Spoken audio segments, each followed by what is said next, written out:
Bring.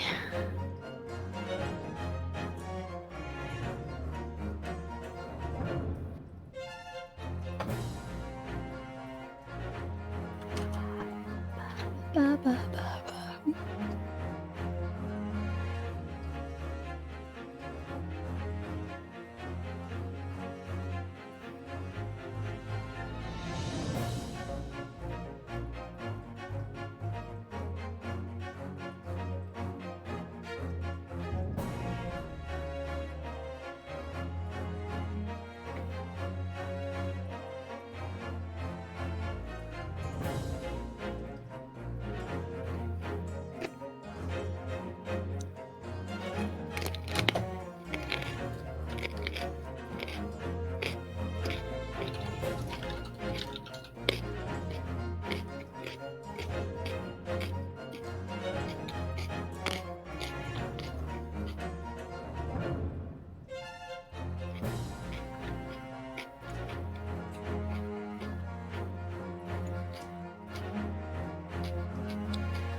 Okay, I'm here.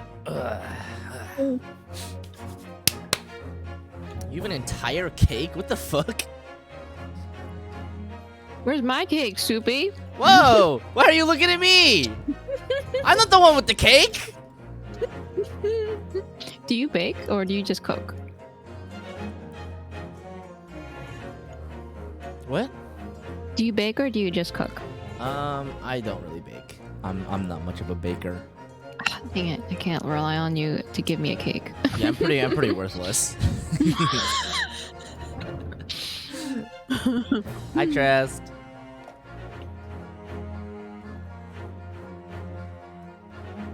Your late birthday cake. Happy late birthday. Also, hi, Trist. Oh, so we went to the pumpkin patch today. We picked out a bunch of pumpkins. I want to go pumpkin patch. I was thinking about going, but Cole isn't even going to be here for Halloween, so it's like, Where's Cole gonna be for Halloween? Yeah, he's going to a wedding. Oh, have fun. Yeah. I guess people still out here getting married, I guess. People do out here still be getting married. I'm very quiet. Oh no. Let me try to fix that. How heckin' dare you? I'll probably just turn my gain up a little bit. How is that? Ah. Actually, my sound does seem to have been off like slightly recently, and I don't know why. It's not the reverb. Better? Okay. Properties. No. Advanced properties. There we go. We'll increase the decibel value a little bit. It's weird, actually. I don't know why my audio itself is getting quieter, because I'm not changing any settings, and as far as I know, all my knobs are in the same place. Your knobs. They're knobs. That's the best part about audio equipment, is you get to dial the knobs. You feel very official. Mm. Yeah, I don't know what's going on. I hope that's the gain dial. It'd be really awkward if it wasn't. I'd be like, what? What was that? What was it twisting?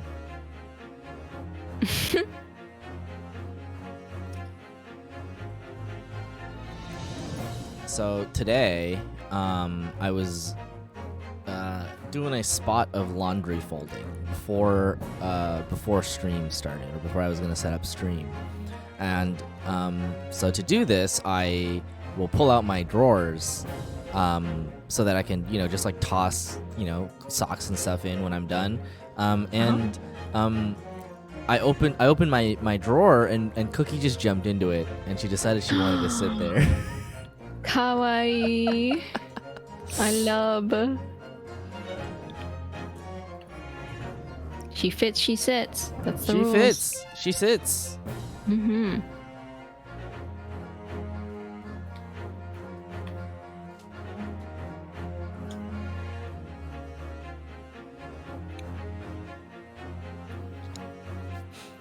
I'll even post a picture so other people on the internet can see it. Yes. Show everyone the cookie. I'm posting a picture of Cookie in the drawer.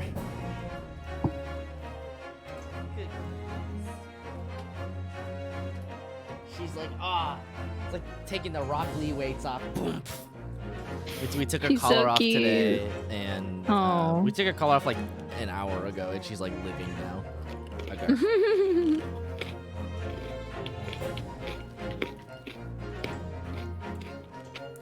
How was your day? Very good. I just drew and went on a run with Clover.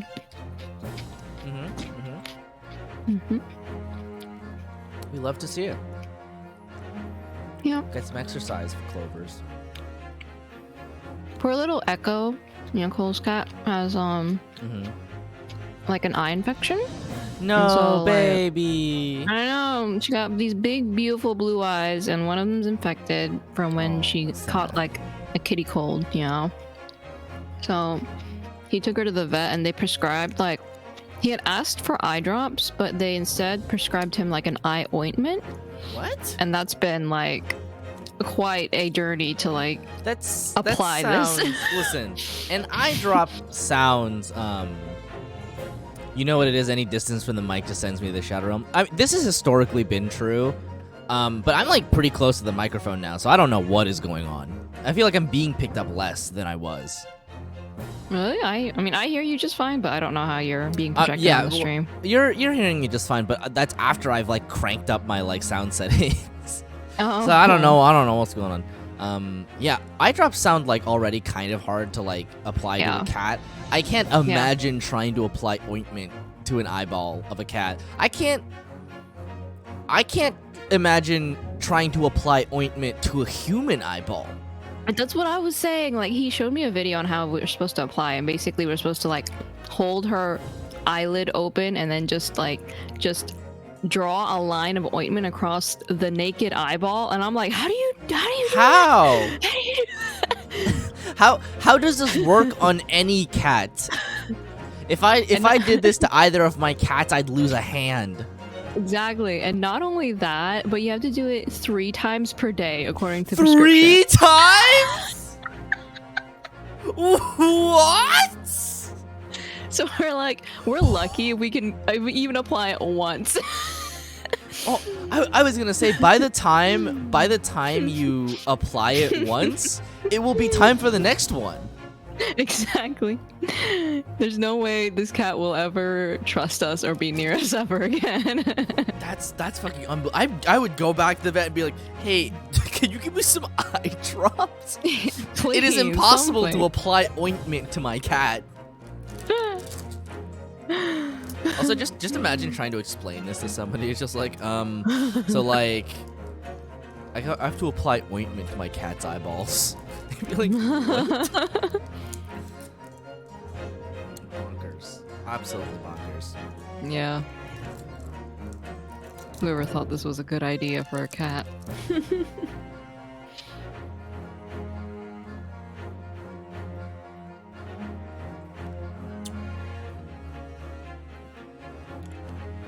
I took a nap today. I've been really productive today. Oh, good for you. Well, we went to the pumpkin patch and then I went to go tutoring. And then tomorrow I'm gonna wake up and go to the farmer's market. I'll come back. I'll stream for a couple hours. And then I was thinking about going to Costco or something.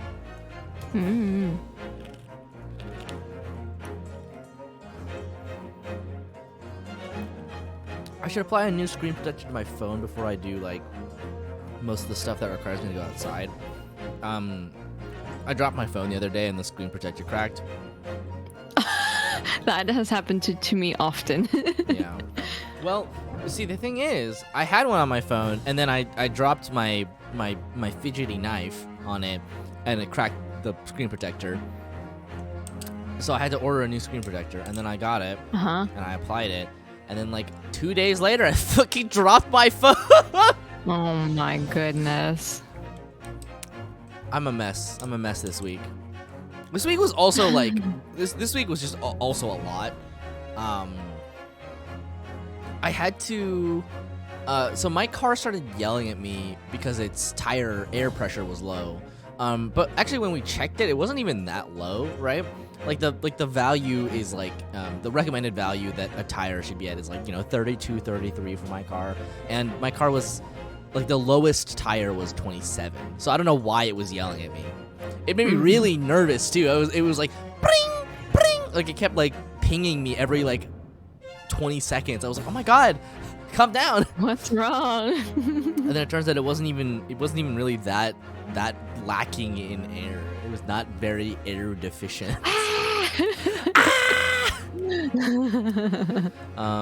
But at the same time, yesterday, which was Friday, Cookie threw up on my comforter, which I'm not going to lie to you, it did not have a cover on it because I've been really lazy. So for the last year, I've been thinking about getting a cover, and I just haven't. So she threw up on it, and I had to find a dry cleaners, and then I had to drive to the dry cleaners. Luckily, the dry cleaners was like 5 minutes away. It's like a locally owned one.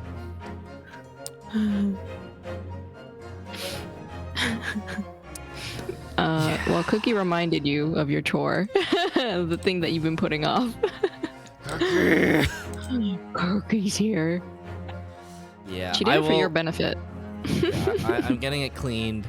I'll pick it up on Tuesday, and I'll pack it away until I get an actual cover for it. No more comforter. Although to be fair, if she like did throw up on the comforter, even with like a cover on it, I think I still have to go take the whole thing to be dry cleaned. I mean, entirely possible. It depends on how much it would have pierced the cover, I guess. Yeah, but I mean, honestly, most of it is like, right now it's just covered in her in Cookie furs, and she's like a little tuxedo, so like black hairs. So yeah, I've had a long week.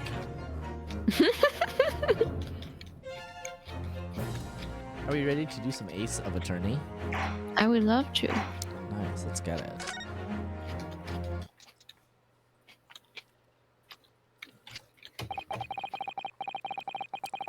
Yeah, we learned some really fucking wild stuff. Oh, you gotta show me the thing. Oh, that's right. I got a stream. I was you. like, am I missing anything? Nah. No. Renu being able to read the screen sounds important. I mean, I guess I could read it from your stream. It would just be a huge delay. Yeah, that would not be ideal. The unexpected halt of proceedings sent a clamor around the courtroom. But outside the Bailey, where Londoners knew nothing of the secret trial within, it was a typical still night. Then, at a little past 8 o'clock that evening, Mr. Sholmes and his partner returned to Baker Street. Oh, baby! Oh, boy. Hi, Magpie. Renu just divines the dialogue from the minds of the writers. I mean, sometimes you really can. I was gonna say, oh, look, it's like a Christmas dinner. It's not Christmas. It's the 3rd of November. 3rd November, 8:07 p.m. Sholmes' suite.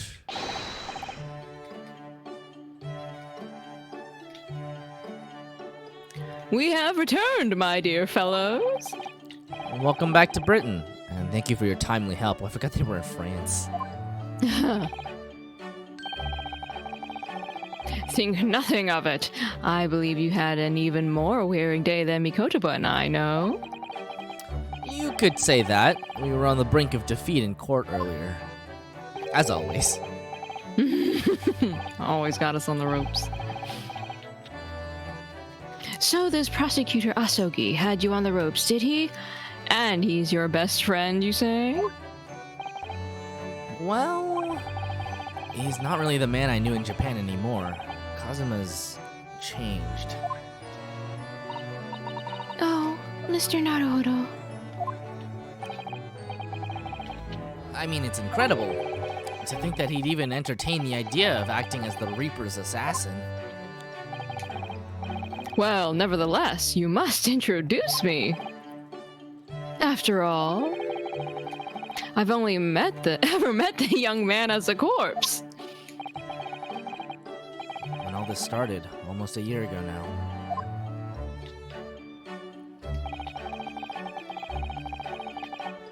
Mr. Sholmes still hasn't told us the truth about what really happened back then. About the motivation for what he himself described as a great detective's lie. Now then, I must say, it's really quite a journey all the way to France. Well, it is another country, Mr. Sholmes. So, what news of Judge Jigoku? Oh boy, let me tell ya. Oh, we got a lot to say.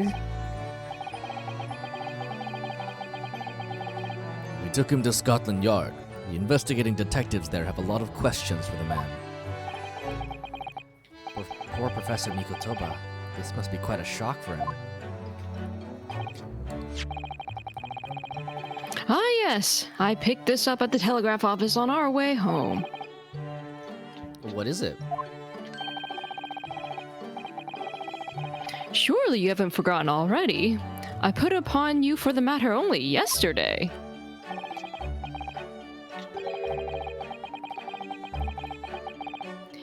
You put upon me, Sholmes. I had to fill out your telegram to Japan and foot the bill as well. Oh, you've had a reply already. What was so urgent, though, Mr. Sholmes?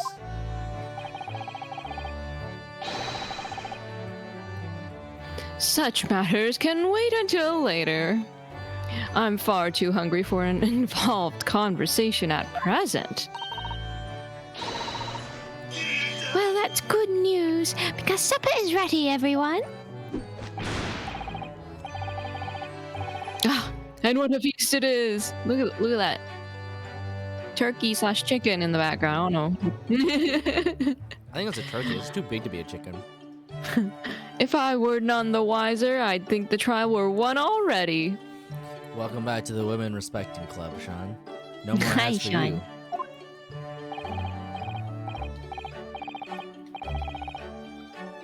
Roast beef, kippers, stew, steak, and kidney pie, Yorkshire pudding. Tomorrow could be a very long day, so eat up.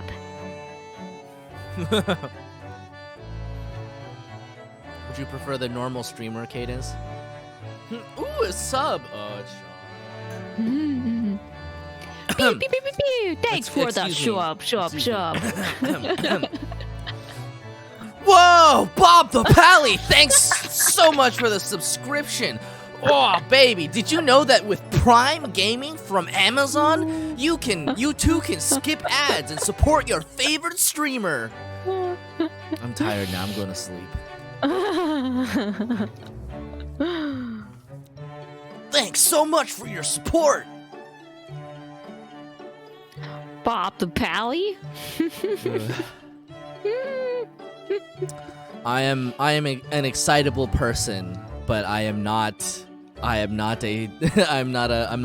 streamer TMCR.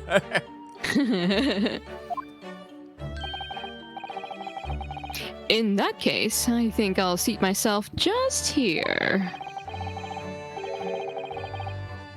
This place appears to be the only one set with a helping of pheasant as well. Oh, is it a pheasant? Are we eating a Is it a pheasant? pheasant? Oh, sorry, Hurley, not there. Why ever not? Are we in set places this evening? Yes, and that place is for Susie's daddy. Potentially my daddy. For me? That's right. I made it especially for you, Professor Mickey. I see. Well, that's terribly kind of you. Have you forgotten that she got you knocked out? It's a shame, really. What do you mean? Well, for a brief moment, I believed it. That Susie and I were half-sisters, I mean. Oh!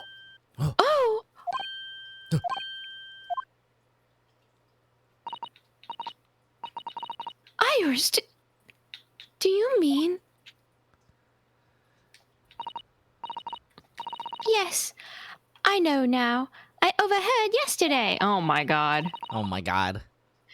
I secretly listened in to the conversation you had after I tricked you all into thinking I'd left. I don't remember this conversation. Are we gonna show it?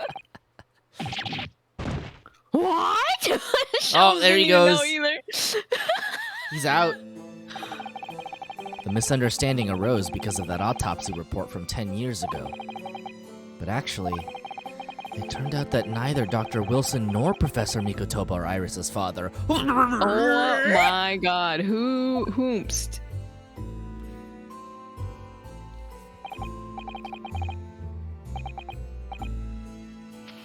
Yes, about that, Iris. You know Bro, the mystery thickens further. I know. You can't tell me at the moment. Oh, Iris.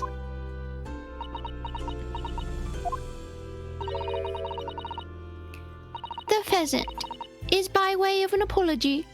I'm sorry for eavesdropping. I guess it is a pheasant.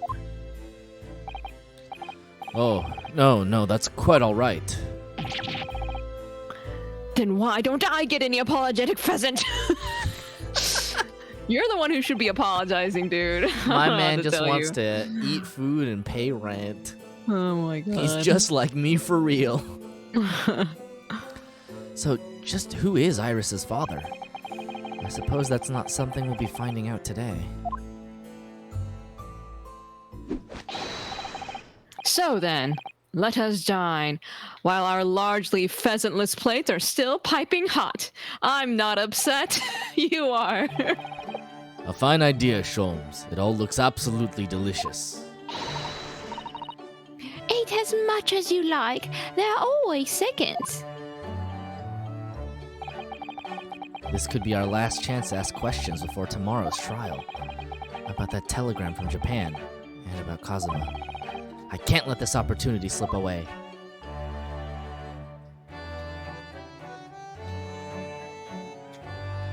I like how we have like an entire like we have an entire dinner scene.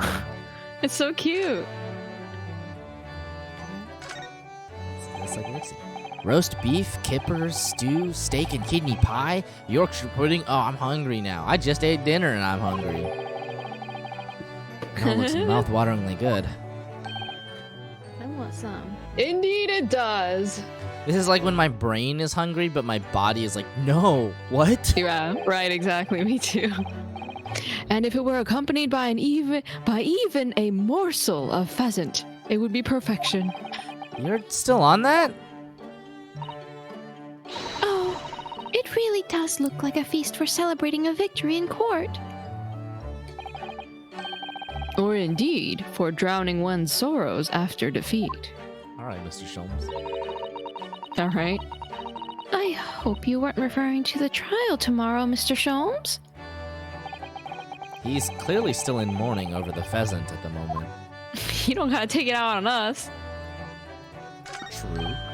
Mr. Is that Sholmes? why you look so angry? What are you doing? Oh, he's depressy now. Oh my god. He really wanted some. Surely it's abundantly clear that I wasn't brooding over Mikotoba's refusal to share his pheasant with me. Nevertheless, I felt the need to withdraw from the social circle for a while and look on with hungry eyes. Sorry, Hurley, but I cooked that pheasant especially for Susie's daddy. I don't know if they're referring to the like large bird on the thing, or if like it's like an actual like pheasant. Like I don't know if it's like a one-person portion of it's what it sounds like, right? But it is Right. also funnier to imagine like a giant turkey. Yes. And it's just Yes. like, that's not for you, that's for that dude, one guy. That's what I want to imagine. Even though I've played the role of father to you for far longer. He's like, I'm your real dad. Your father, who hid your real father from you all these years. Okay, I'm looking up pictures of like how big a pheasant is after it's been cooked, and like it's like the size of like a small chicken. So like, yeah, okay, makes sense. Feasible. Yeah. It's like a one person. It's a one person dish. Yeah. Mr. Sholmes, there's like an entire turkey there. You could eat the turkey. It's a bird. Can I discuss some things with you, like the turkey that you could be eating? Certainly, my dear fellow. I find myself quite in the mood for a spell of conversation, not about pheasant. No doubt, you're hungry to learn more of my deep love of game. I can probably contain my curiosity on that one. I would kill for a pheasant. You needn't look at me in that fashion. In what fashion? It seems that before we discuss the pheasant, we have some rather unpheasant matters to discuss. Har, har, har. You like that? Har, har, har. So, what was in the telegram you received back from Japan then? This? I thank my lucky stars it arrived in time. Record found as indicated. Duplicate follows. K. Asugi / A. Sheen. T. Gregson / J. Wilson. Oh, the conspiracy thickifies? What? J. Wilson? Oh? What? Those 4 names. We've come across that exact same list before.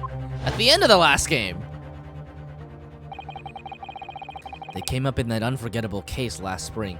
I know we've talked about this, but like, the concept of like, imagine if like you played this game and you hadn't played the last game, and like you had just picked it up, right? Because like in Japan, like they just released this like 2 games, even though they're so inextricably linked. I just like imagine someone picking it up and being like, I am just so confused about what is going on. Why is Sherlock Holmes in this?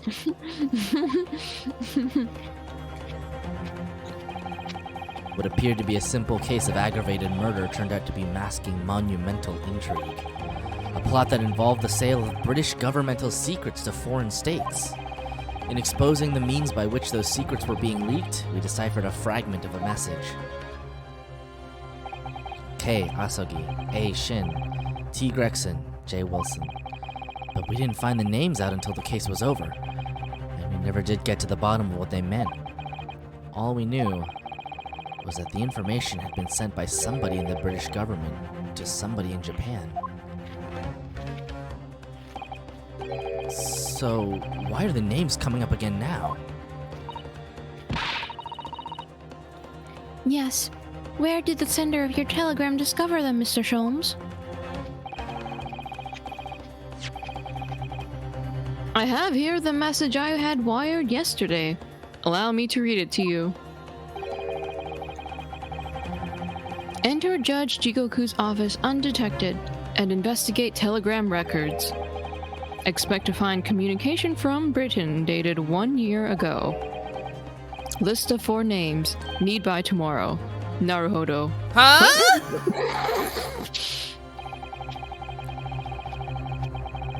I sent it to a detective I know who specializes in clandestine missions of this nature. Yeah, that's what I was thinking. The image they chose for him. This is how I want to remember him. You asked Inspector Hosonaga to undertake such an onerous task for you? I miss Inspector Hosonaga. I And know, in he's my so good. name? I wonder what guys he opted for this time. Oh, I would kill to see it. Oh my god, please. My dear fellows, it was a matter of great urgency, you understand? Anyway, the list of names was found in Seishiro's office, as Sholmes predicted. So you mean that mysterious collection of names that was sent from Britain to Japan was... It was sent to Judge Jigoku. He was the intended recipient. I don't believe it. But that doesn't answer the question of what the list of names actually signifies.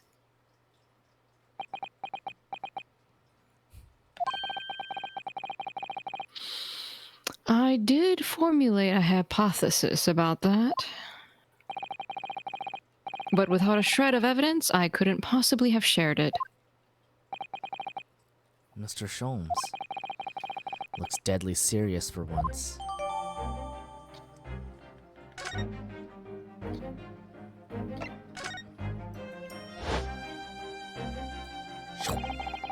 That tragedy we had to go through on the SS Buria, it was all for nothing. Kazuma wasn't dead at all. We were completely taken in by the lie you told us.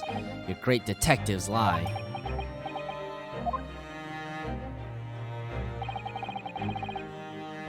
I took no pleasure in deceiving you. However, at the time,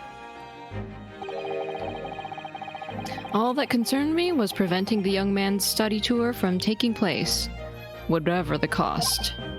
What? I capitalized on the events that transpired to see that he was sent back to Japan.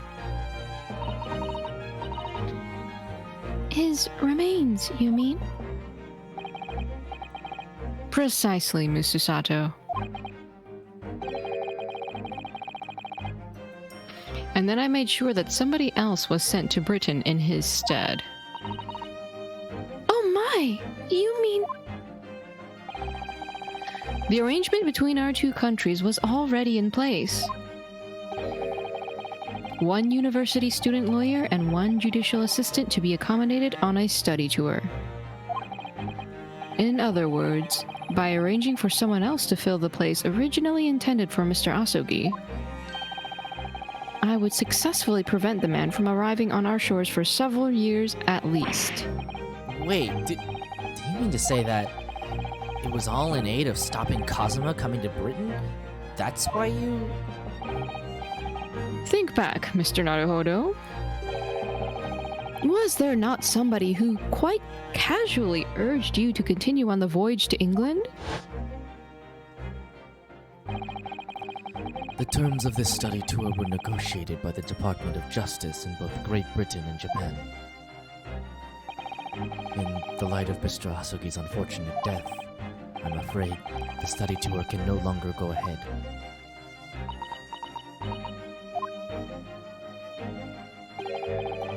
My dear fellows, the majority of problems have an extremely simple solution, you know.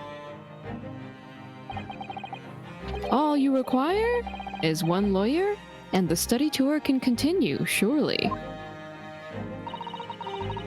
But there is no one else with the necessary qualifications, Mr. Sholmes. We know of no other lawyer. The voyage to London still promises a good month of time. Ample opportunity, I would say, to find yourselves another suitable lawyer. I called this plan the Great Switcheroonski. So you manipulated me?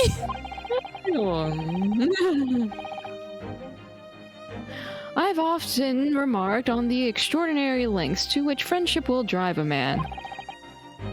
I was quite sure that you would rise to the challenge for your late friend. I don't believe it. But if it was all contrived... I mean, what happened was treated by the authorities as a murder. A woman was mistakenly arrested as the perpetrator. What do you suppose became of her? Naturally, I didn't allow the misapprehension to have any serious repercussions.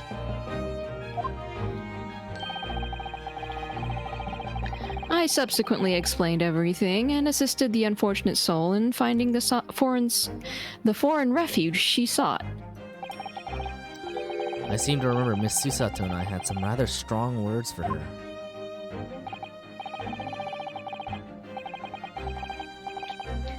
Well, she was certainly not devoid of all guilt. She deserved every word, I'm sure. I wonder if she made it to America then.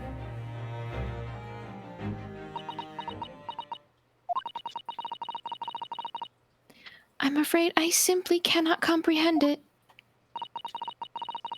Why would you go to such lengths, Mr. Sholmes? Why were you so determined to stop Kazuma-sama from reaching Britain?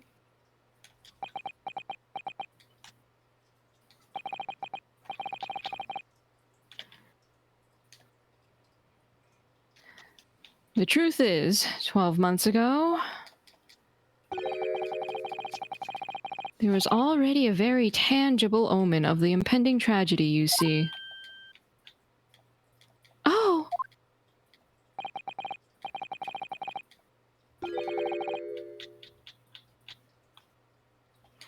An omen that, at this very moment in time, is close at hand. An omen of all these tragic events that already existed a year ago is close at hand? We need to find out exactly what Mr. Sholmes knows.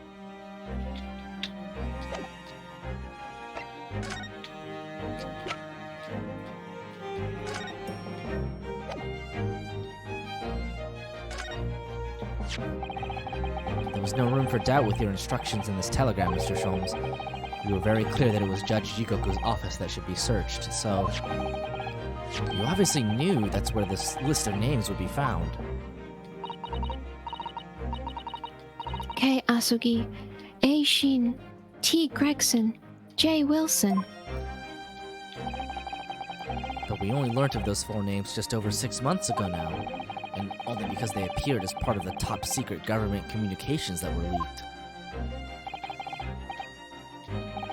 That's true, yes.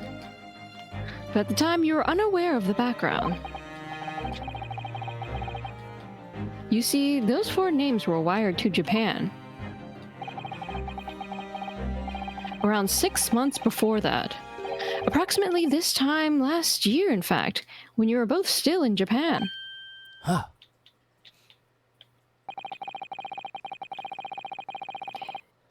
It really would be hypocrisy on my part to reprove others for intercepting state secrets. Because, after all,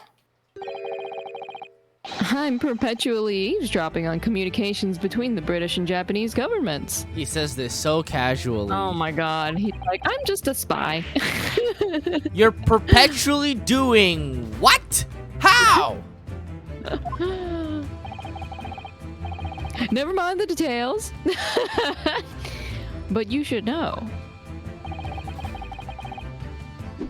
No secret is safe from Herlock Sholmes when he has designs on knowing it. Oh my, Mr. Sholmes! What a fabulous line!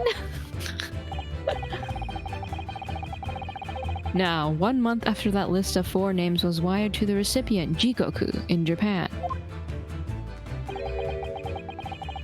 Dr. John H. Wilson was murdered.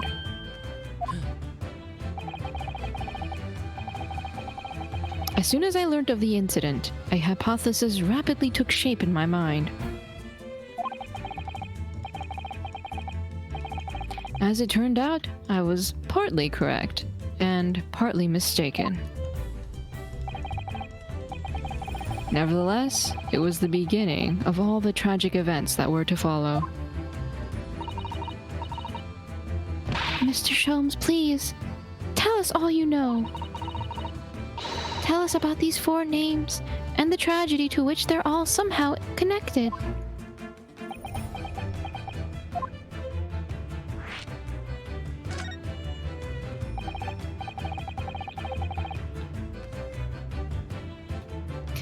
As I said, when I learned of Dr. Wilson's murder in Japan, Partly correct and partly mistaken. A Sholmes biography. That sounds about right.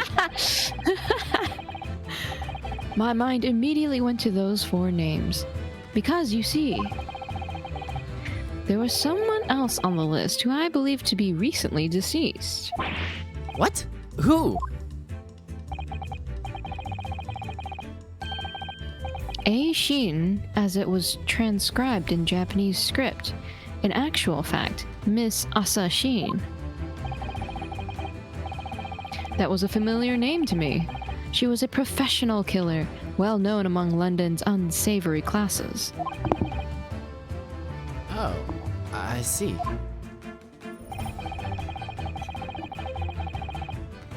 But she had completely vanished from existence several months before Wilson's murder. So I came to the logical conclusion that she had herself been killed. And accordingly, I became fearful for the lives of the remaining 2 persons on the list. Kei Asugi and T. Gregson.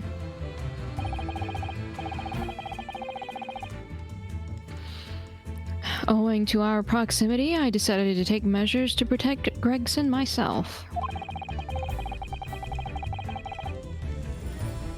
But I determined it would be safest if young Asugi were to stay away from Britain. True, nobody should be in Britain. So that's why you went to such lengths to prevent his study tour from going ahead.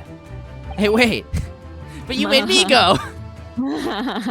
You weren't on the list. Exactly.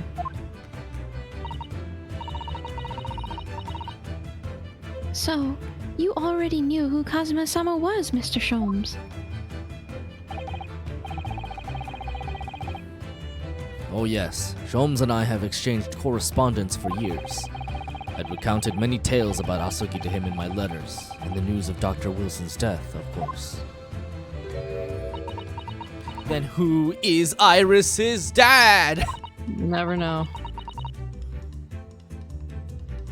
So, Dr. Wilson is dead then? I didn't know. We're gonna learn some like We're gonna know some like extreme. Oh my god! Wait, she's just learning. Yeah. We're gonna learn some extremely out there twist. Like, oh, actually, Iris is a robot that was made by Sholmes. That's why she's a genius. Oh, Iris. I know he wasn't my daddy, but still, that's very sad. I mean, she has his last name regardless. Because she thought that he was. I'm so sorry, Iris. We knew the significance of the name, obviously, but we just couldn't bring ourselves to tell you. No. But what you just told us, Mr. Sholmes, doesn't completely tie in with the facts. There's one big hole in your hypothesis. A big hole, Mr. Naruhodo? Ah, yes. You mean about Asashin, I presume. Oh, of course. Exactly. She wasn't killed, was she? She was in Japan, posing as a visiting student under the assumed name of Giselle Brett.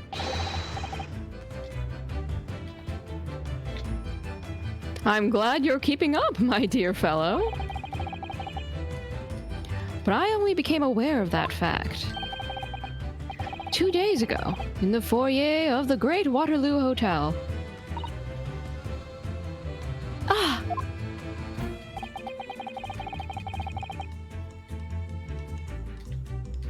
And upon hearing that startling revelation,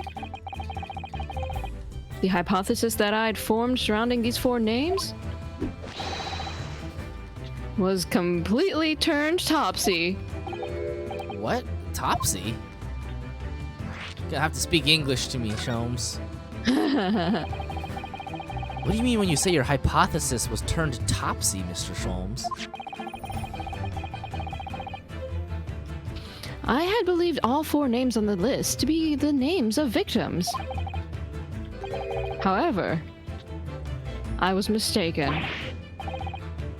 Very much so. Asashin was a killer. So this telegram is a list of both victims and killers, is it? Indeed, and it would seem that Miss Sheen was dispatched from Britain with the sole intention of dispatching Dr. Wilson. Well, damn, I mean, she fucking did it. Oh my god, dude. Her visiting student status being merely a front. Wow. Can you imagine being a professional killer and then just accidentally being killed by some schmuck? It's like, I am Asashin. I was born to be an assassin. I've killed over 5,000 people. It's just some random news guy who just like was thinking too hard.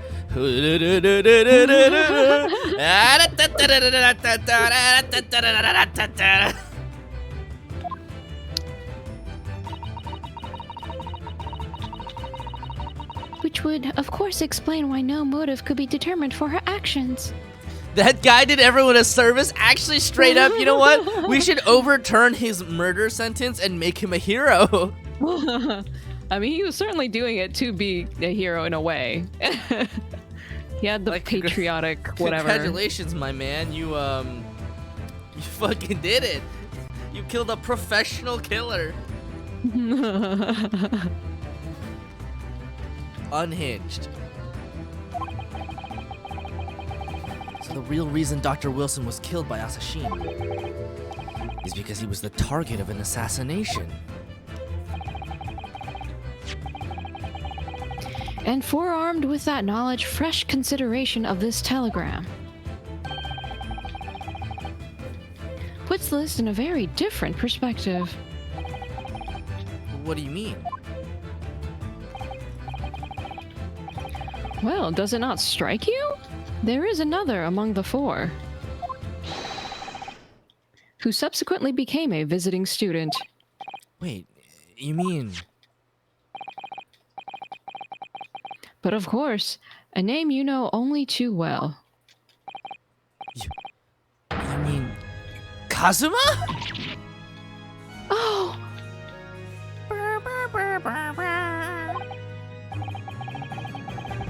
He did say in court earlier today.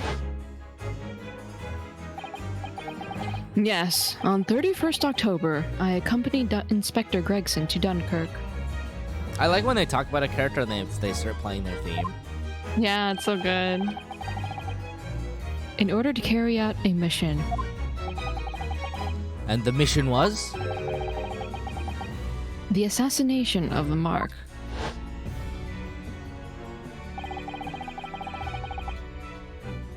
Young Mr. Asogi accepted that mission a year ago now. Surely not. In conclusion, this document is a contract of sorts.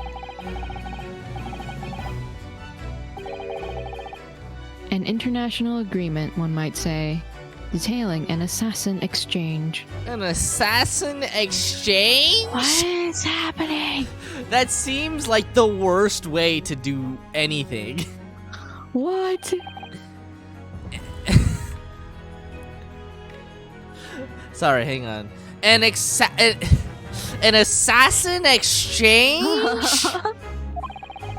How could Kazuma possibly have gotten involved in something like that?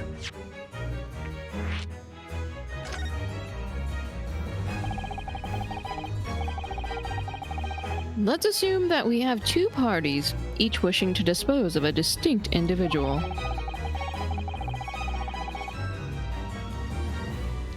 Those two parties then make a contract to swap their respective assassination targets. That would then be an assassin exchange. He says like it's a normal thing. The assassination exchange program, that's good. Assassination classroom abroad. So to begin with, the British assassin is dispatched as a visiting student to Japan, where she kills her target. And then the Japanese assassin is dispatched as a visiting student to Britain in order to eliminate his target.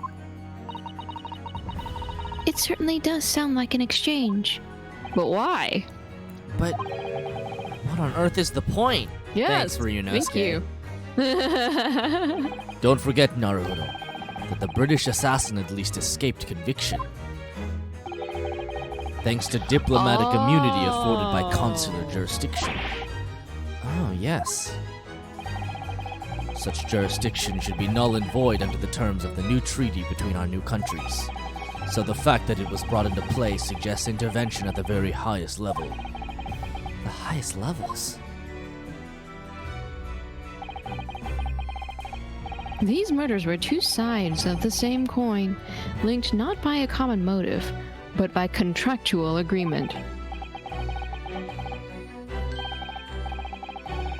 As such, they appeared utterly unrelated, yet in truth the assassins were complicit in one singular devilish scheme.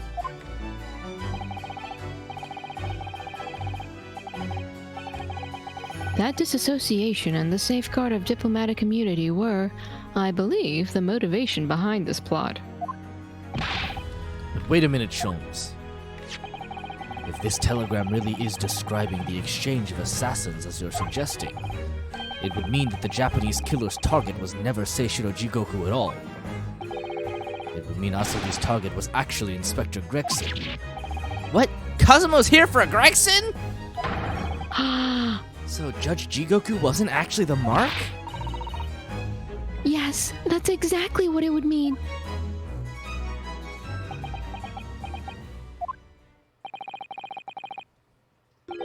I hold myself personally responsible for failing to keep the inspector safe.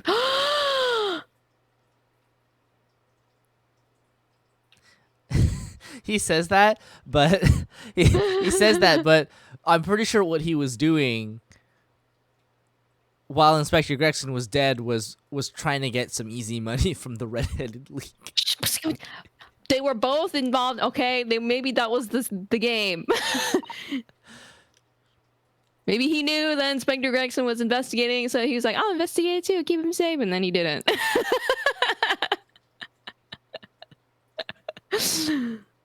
Mr. Sholmes.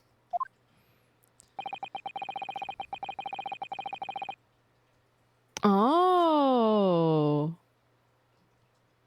Maybe that's why he was wanting to go to France in the last game, or in the clock tower case. I told him of my fears and implored him to seek a transfer to an overseas position. Obviously, with the young pickpocket in tow. Oh. Yes, Gina. Come to think of it, Inspector Gregson did mention to us at the Great Exhibition that he'd be transferring to the Paris police and taking Gina with him. Yeah. But without informing me, he engaged in one last assignment, it seems. And sadly, it turned out to be his very last. This is too much to take in. This is crazy. Damn. We knew that Gregson was a real one. I was like, no, he did not be an assassin. No. No assassino. You cannot convince me. However, this does bring up the question of who the fuck is the Reaper then? Who the freak is Asogi? He's over here being labeled as a freaking Japanese assassin. He might be a Japanese assassin. Oh my god, dude.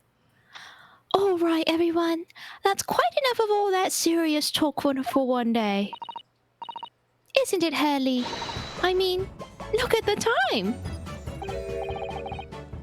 Ah, quite right, Iris.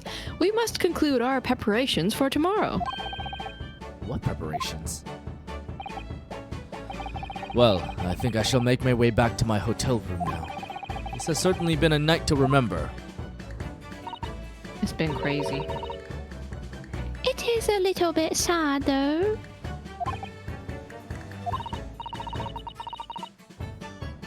I mean, I like the idea of you being my daddy. Listen, no one says that you can't. Oh. Because then Susie would have been my big sister. I think that would have been so cute, but also it would have been crazy. It's so fucking wild.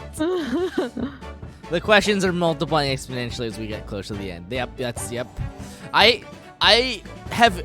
So normally I'm pretty good at gauging like how much longer we have left in a case based on like the evidence and like where we are at the store. I have no idea how many parts we have left.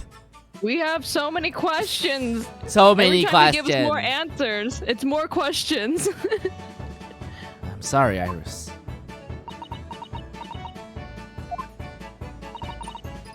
I know, Iris. I was thinking quite the same thing. I would have strangled my father, though, if he had told me that he had another child without telling me. He would have eaten a Susato takedown to end all Susato takedowns. Were you?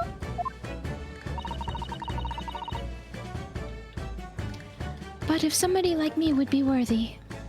Could have judged how much time is left. Flashback to 8-hour stream. Okay, that was different.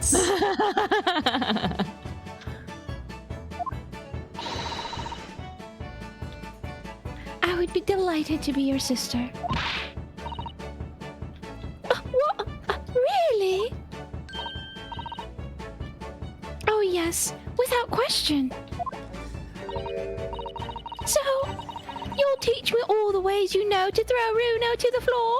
Why is that the first thing you want to learn?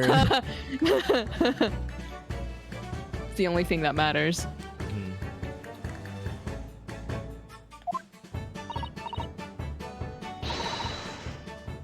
Yes, yes, of course. It would be my pleasure. Buddy, run. Run, buddy. You didn't have to agree quite so readily.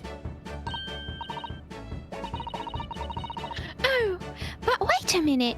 If Susie's going to be my big sister, She doesn't need to learn academic things. I guess that's true. you could be my big brother if you want, Runo. Huh? I mean, yes, of course. If you'll have me, I'll gladly be your brother. Well done, Iris. We must always be mindful of feelings. I've raised you so well.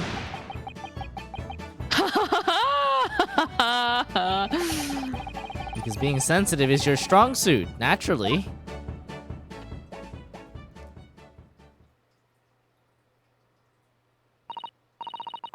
Right, I'm going to work extra hard for tomorrow now, because it's for my big brother and sister.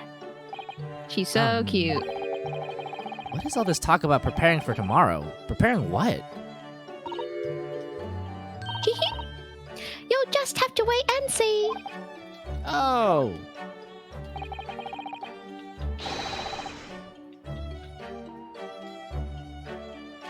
Good luck in court tomorrow.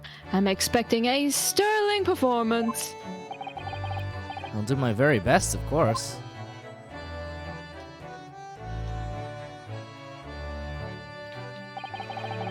So the overnight break in the trial's proceedings became a crucial turning point, exposing new truths while posing new conundrums. That list of 4 names on the telegram in Judge Jigoku's office, and the extraordinary assassination plot in which my best friend had somehow become involved. I felt as though I'd been plunged into an even greater darkness all of a sudden. But at the same time, I felt sure I would see the light again soon.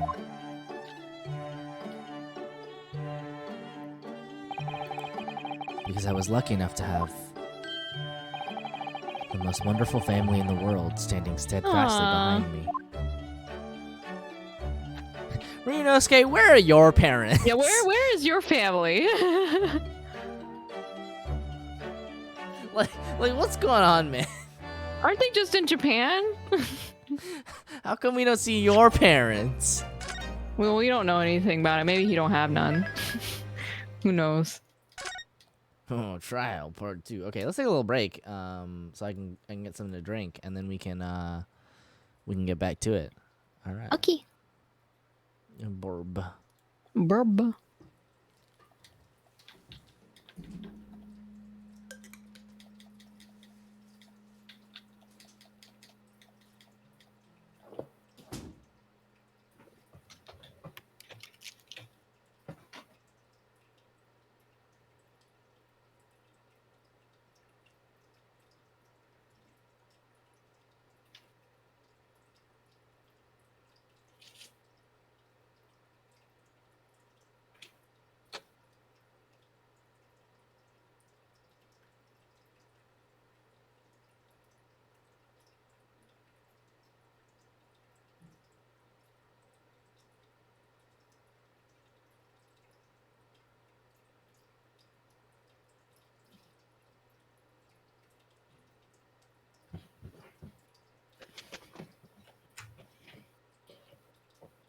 wonder how his parents felt about him sneaking off to Great Britain. I mean, actually, though, we haven't gotten any dialogue about him writing to anyone in Japan about where he is.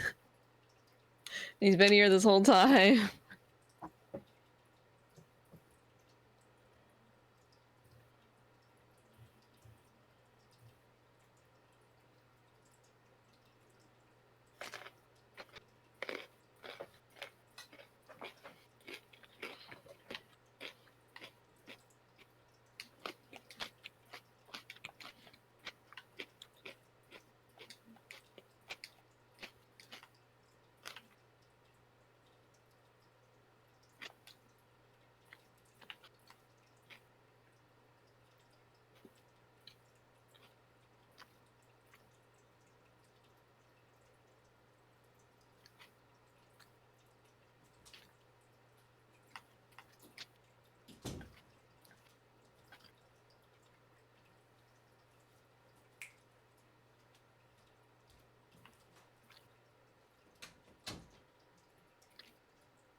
Bow, bow, bow, bow, bow. Meow, meow, meow, meow, meow. Hmm. Hmm.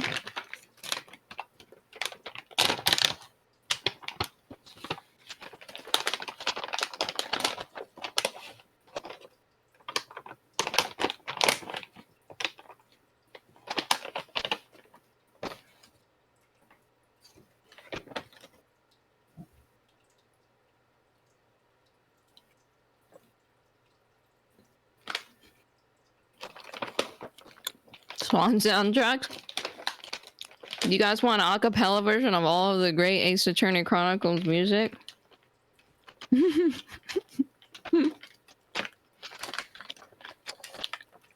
I can't guarantee the quality, but it would be acapella. Yes, don't say that. Don't say yes.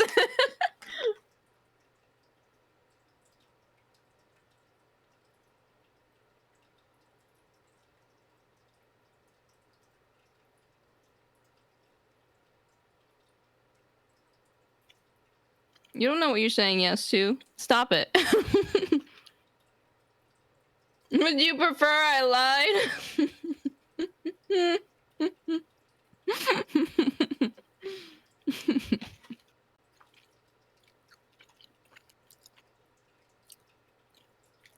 How's your week been, Magpie? Let me change the subject.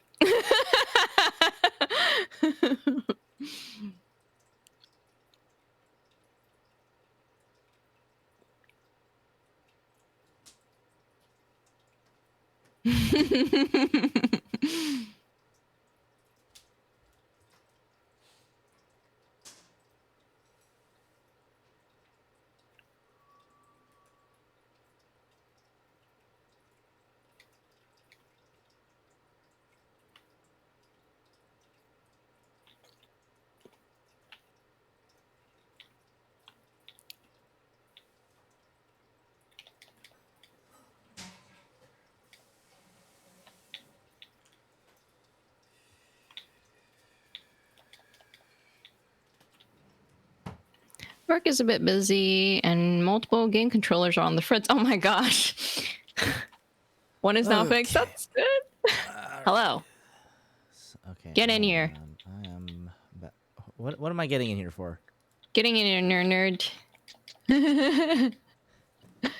What am I doing?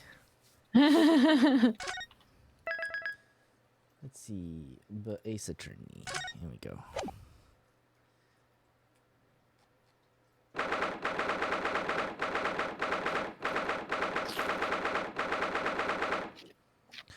"4th November, 9:30 a.m. The Old Bailey courtroom."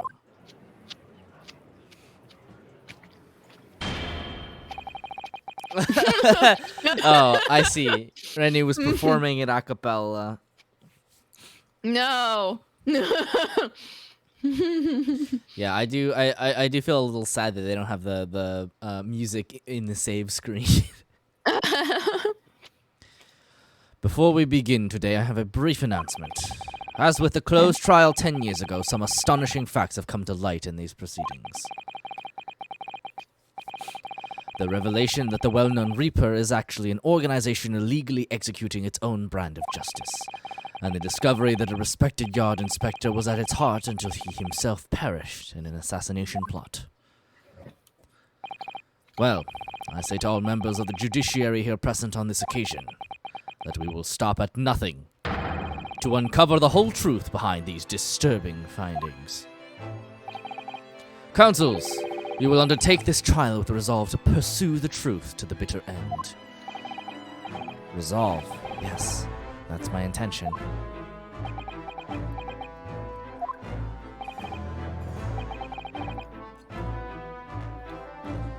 My lord, if I may inquire. Been having fun playing the GG Strive crossplay beta? Oh yeah. Nice. Nice. Too many betas. I'm really bad at fighting games, but every time I see Guilty Gear, I'm like, It's so pretty. It is. It is a treat for the eyeballs. Do. Mm-hmm. The defendant may speak. On what grounds is Kazuma Asogi permitted to continue on his role as prosecutor? Ooh, get him, Banzeeks. Damn. He has admitted to colluding with the victim in a plot to assassinate an innocent man. He shouldn't be enjoying the privilege of freedom, let alone be leading the prosecution. I submitted a written petition to Lord Strongheart, requesting that judgment of my transgressions be delayed by 1 day. You did what? In today's proceedings, I intend to expose everything. My whole life for the last 10 years has all been leading up to this 1 day. Kazuma. Whatever the outcome of this trial, I give my word that I will accept whatever punishment is deemed appropriate, however severe. And I suggest you prepare yourself the same, Reaper.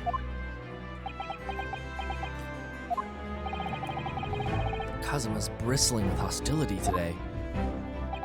I get the distinct impression we're heading into very dangerous territory. Is that really even Kazuma-sama standing before us? As an extreme exception to normal practices, I have granted this prosecutor's request. The defense finds this acceptable, I presume? No, get out of here! Yes, my lord. In that case, in the name of Her Majesty the Queen, I hereby declare this court to be in session again. We resume the closed hearing of Barrack van Zieks. The defense is ready, my lord. The prosecution is more than ready. Very well, then. This preamble has taken long enough. Prosecutor Asogi, begin.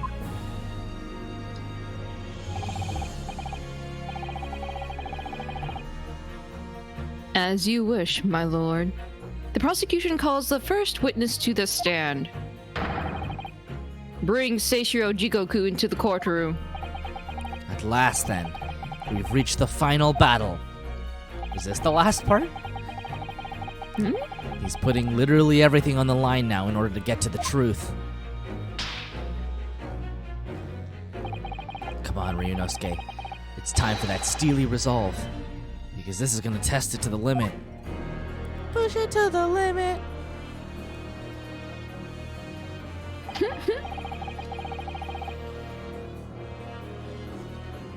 Witness, state your name and occupation for the court. So it was you who issued this, was it? Your subpoena? I did what was necessary. Well, look what the young man has become. I didn't think I'd see the day when you'd take that tone with me, I must say. The witness will ensure his responses are pertinent to the questions asked.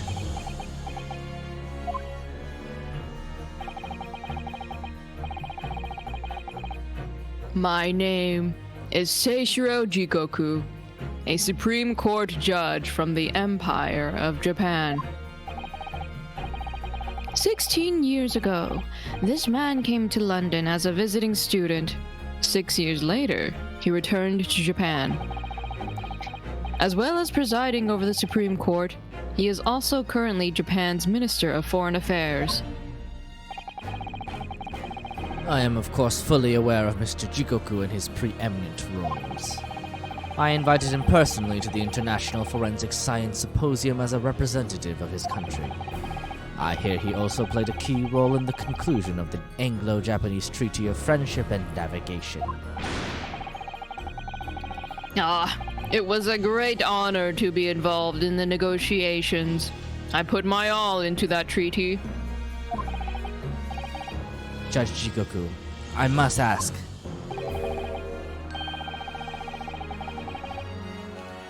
Well, I never.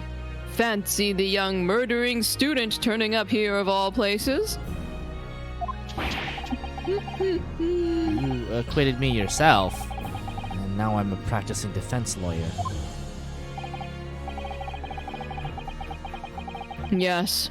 And full of self-importance like your friend across the courtroom, I see. Ooh, he is just coming out spicy. He came here to London by invitation to the International Forensic Science Symposium. But then, without informing anyone of your plans, you took flight to France. Took flight? I'd have to object to that turn of phrase. Then explain yourself. What exactly were the circumstances? Well, I was somewhat expecting this, and I'm sorry to say,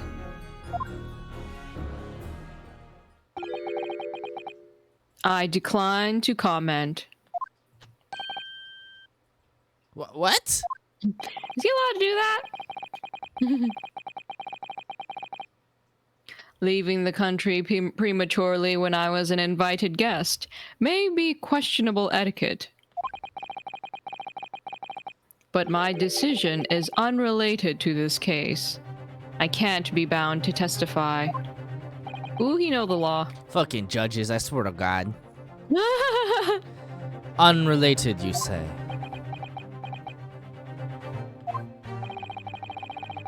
I appreciate that a respected police inspector has been killed, for which I offer my condolences. However, being an alien, I'd obviously never met the man, nor do I know the first thing about him.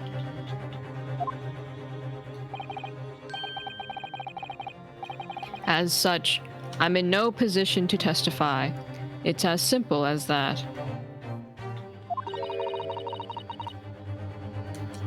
So you would run from all this?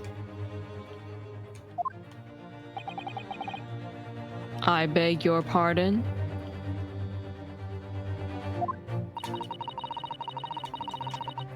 This case is more far-reaching than the murder of Inspector Gregson. It has ties to another murder. A case that was tried in Japan almost a year ago now. A year ago in Japan? The murder of Dr. John H. Wilson, you mean? That's right, and you, Judge Jigoku, are at the heart of both cases. The defense has evidence to prove it.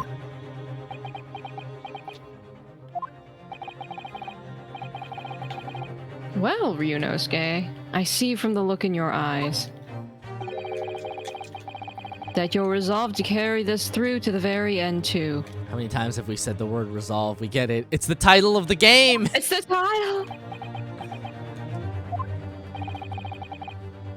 Let's see your evidence, then. As they cast their eyes heavenward. Oh my god. What proof do you have that Seishiro Jigoku is involved in this case? He's coming out swinging. But telegram, right? Yeah, It's gotta be. gotta be. It was sent to him. Huh? This is a telegram detailing a communication sent between Britain and Japan approximately 1 year ago. The communication contained 4 names: K. Asogi, A. Shin, T. Gregson, and J. Wilson. Oh, he did a hold it on you. Oh, You little. Oh, he about to lose his temper. Where did you get that? in Tokyo. From your office, Judge Jigoku. What? Oops. Ah! How on earth did you? What's this all about? Why is my name on that list? This list of 4 names follows a certain pattern. T. Gregson and J. Wilson are the names of victims. Kayasugi and A. Shin are the names of assassins. No. A year ago in Tokyo, Dr. John H. Wilson's life was taken in a Western-style restaurant in the capital. The culprit was found to be a visiting student who went by the name of Giselle Brett, but her real name was Asashin, a professional killer sent on a mission to kill from Great Britain.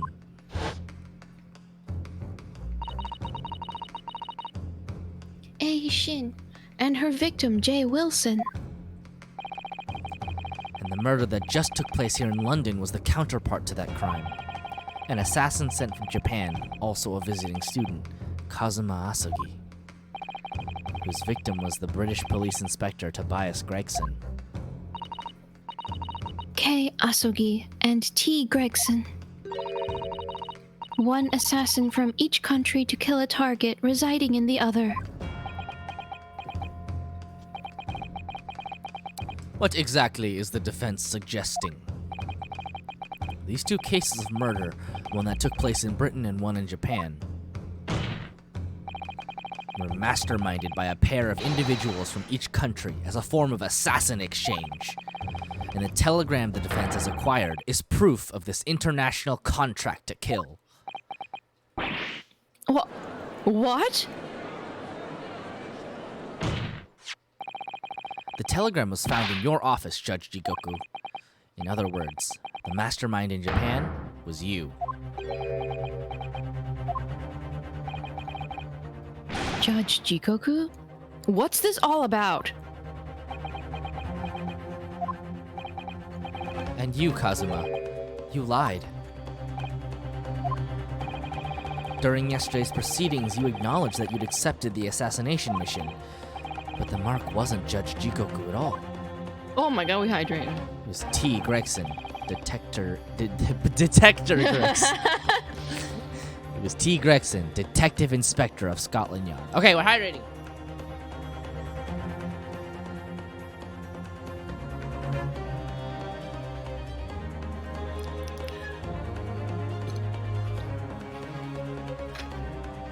T. Gregson.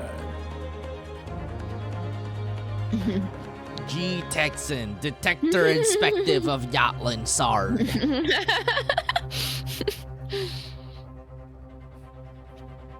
Inspective Detector.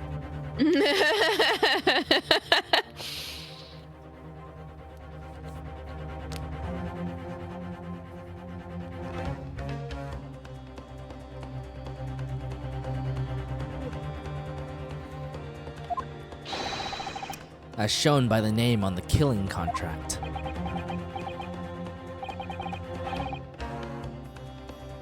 Very impressive, Ryunosuke.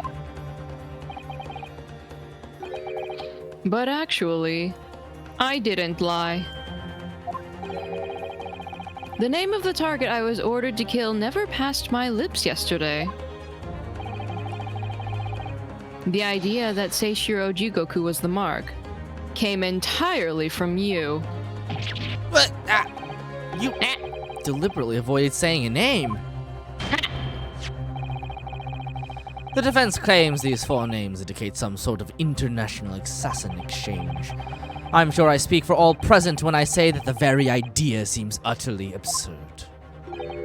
Well, Mr. Jigoku, what do you have to say for yourself? His silence only goes to prove his guilt. There's another very important point that this new development brings to light.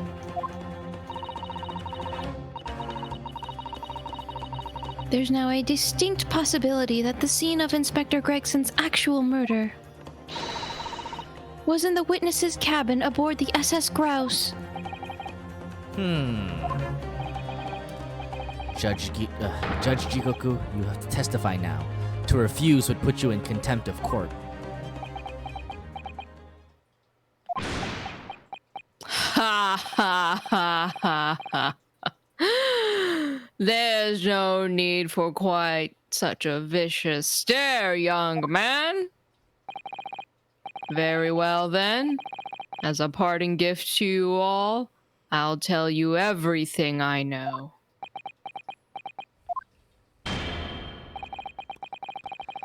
It seems this Japanese gentleman has information that the court must hear about the alleged assassin exchange and the events of the night of the 31st October.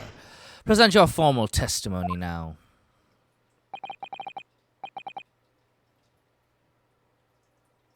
As you wish, my lord.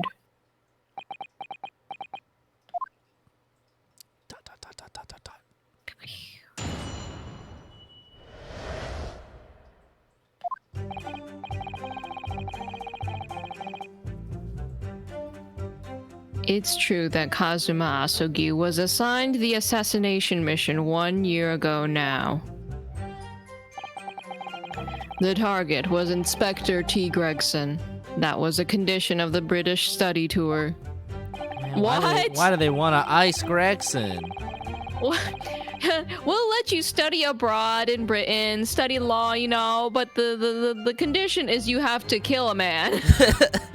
You must rip out this man's life with your own 2 hands. Like, oh my god, study abroad is so intense. Man. What is that? However, in the end, something happened that meant the young man was unable to carry out his mission.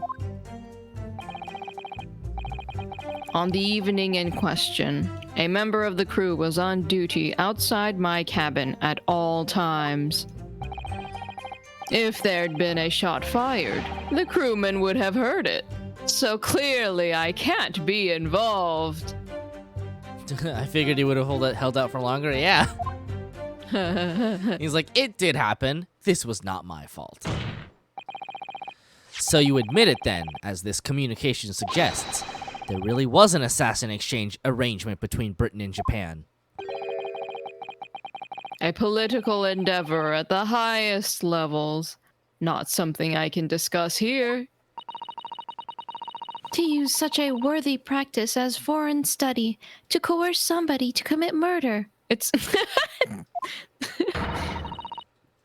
It's the most appalling thing I've ever heard. appalling. Well, it's easy to judge. Pardon? Asogi had a reason for taking his sword to that British inspector, you know. What? Which is why he accepted the mission in the first place. Isn't that right, Council? Kazuma-sama? Judge Jigoku, if you are the mastermind behind this operation in Japan, then tell the court the identity of your counterpart in Britain. I'm not obliged to divulge that information. As I said yesterday, I've killed nobody. I freely admit that I accepted the mission, but on the night the plan was to be executed, I backed out. In short, this assassination exchange that the defense has identified is unrelated to the events of this case.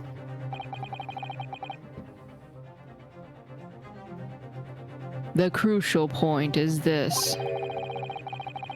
Your police inspector can't have perished aboard that steamship in Dunkirk. Because if he'd been shot in the cabin, it's inconceivable that a member of the crew wouldn't have heard it. That's right. Gregson was killed after returning to London, in the room on Fresno Street. And the perpetrator of the crime was the Reaper, Beric Van Zieks. The prosecution's accusation remains unchanged.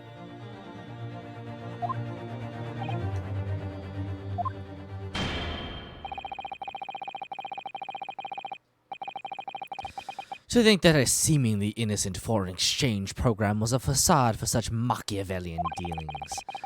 Clearly it's a plot only a government minister and high-ranking judge such as the witness could hope to execute.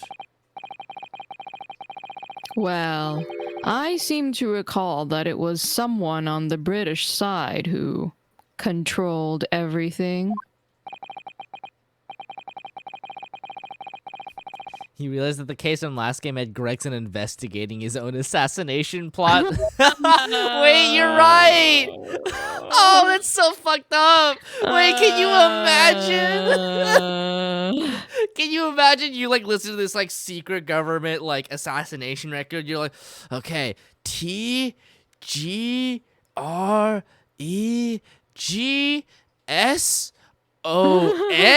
Wait! T. Gregson, that's me. Oh no. I gotta go to France, dog. I'm out. They're offering me an exchange to France. I'm getting the fuck out of here. Yeah. Oh my god. I don't blame him, man. Jesus. Be that as it may, it is not the place of this court to pursue this villainous assassin exchange plot. We are concerned only with the tangible events pertaining to the murder of Inspector Gregson. Is the defense clear on that point, counsel? Yes. Yes, my lord. I'll keep that in mind as I cross-examine the witness.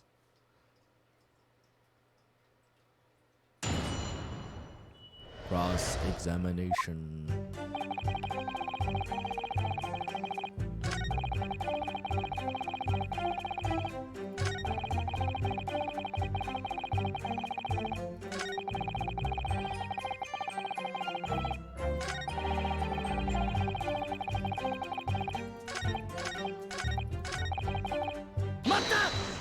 Mata. A year ago, when Kazuma was still in Japan then. Correct. It was at the examination center for applicants for the study tour that I approached him. I'll never forget it. I remember exactly what you said. You just came out and asked me forthright if I'd consider traveling to Britain on an assassination mission. Oh What my g- in oh my blue blazes? Oh my god. Did we ever get to hear the message on the box? We did, and it was basically that telegram. Because we listened to it, and it was like Chaosogi. Mm-hmm. Surely not. But can you imagine if like a judge came up to you and was just like, you're like, man, I'd really like to go study abroad, and judge comes up to you just like, hey, I got a program where you can study abroad. You gotta kill people to do it. You'd be like, huh? Right, exactly. What does this have to do with my schooling, sir? Did Gregson hear it? Oh, I have no idea. I don't know if he ever deciphered it. I think he had it, right? Yeah, Like, he knew. definitely had it. Yeah, and he like was hiding the fact that he had it and all that kind of stuff, and so I think it's possible that he heard it or ended up deciphering it. We may never know. He's dead now. They'll blow up in the case at the end.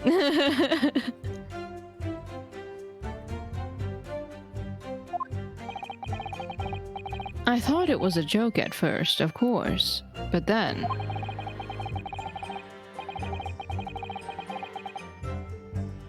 It was made clear to me that if I didn't accept, I wouldn't be considered for the study tour. So fucked up. My education was on the line!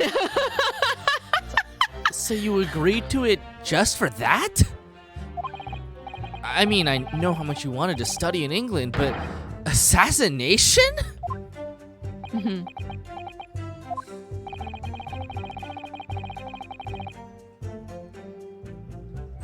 The Empire of Japan had accepted a proposal from the British Empire at the time. An agreement to send a student from each country to the others to deepen cultural understanding and friendship. But behind the scenes, the chosen students were to be given assassination missions. This is crazy. I So bonkers. had no choice but to accept the proposal that originated from my British counterpart. Why? Why didn't you expose the plot there and then? Britain acknowledges no part in these alleged misbegotten dealings. I advise you not to make spurious allegations, Foreign Minister Jigoku. As a witness, I am bound to tell the truth, my lord. Anyway, I picked Asogi and explained the details of the plan to him.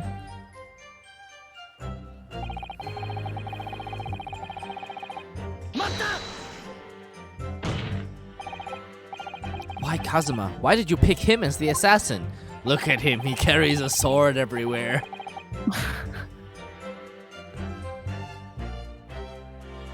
He was the most capable of all the applicants, I mean, yeah. And in addition, he had a big old sword. I knew his desire to travel to Britain was very strong. Strong enough to agree to assassin a man? Yep, that man got assassined. In fact, it was almost more than a desire. It was his whole purpose in life. Yes, as his best friend, I can certainly attest to that. The way he threw himself into his studies, the way he pursued becoming qualified as a lawyer, it was all ultimately for that one single goal of being accepted on a study tour of Britain. And of course, we know the reason behind that. He was determined to find out for himself the truth about his father, Genshin Asogi. There's nothing I wouldn't have done to get here. Be that agreeing to assume the role of an assassin, or betraying people's trust. Well, you certainly did a fine job of betraying mine, Asogi. Woo! Wow, spicy. You're a little spicy. But why was Inspector Gregson the target? I have no idea. Those were the orders from Britain. I was in no position to question them. You have no idea? Really? I find that hard to believe. Oh, do you? Judge Jigoku was once a visiting student here in Britain himself, of course. Perhaps he has some connection with Inspector Gregson from that time. The defense really ought to catch up. With what? With the fact that the assassin exchange has absolutely nothing to do with the case under scrutiny here. Yes, I've already admitted to recruiting Asogi.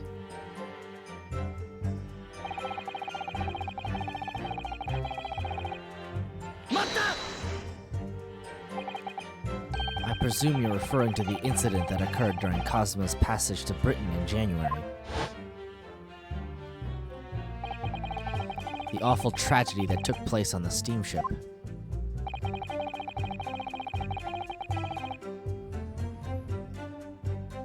Word arrived at the ministry some 2 weeks after the ship's departure from our shores. The visiting student had been killed, but his body had somehow gone missing in Hong Kong. The news was wired to me from a detective I'd placed on the ship to accompany the assassin. Obviously, Kazuma didn't actually die at all, but he did lose his memory, including all details about his special mission.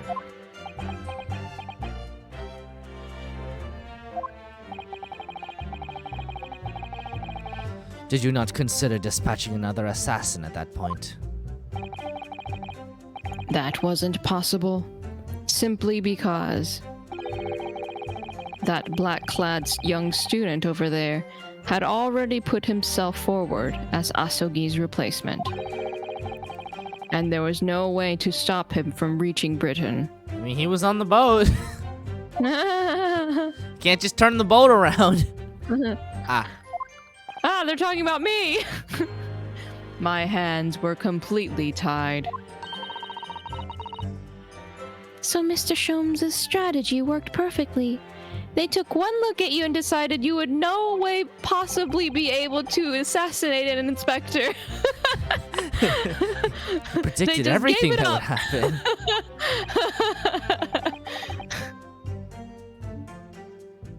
Months later, my memory returned. But I'd never intended to go through with the assassination mission anyway. So, you were playing me right from the outset, were you? Is that it? Just wanted to get to Britain. I'd sooner be guilty of that crime than of taking someone else's life. I was prepared to do whatever I had to in order to get myself here to Britain. This line of questioning has gone on long enough. All the court should be concerned about in the testimony given by this witness are details relating to his relationship with Inspector Gregson and the victim's murder.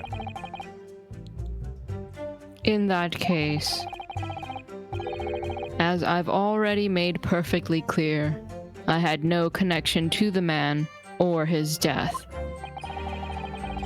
And you have some means of substantiating this plea?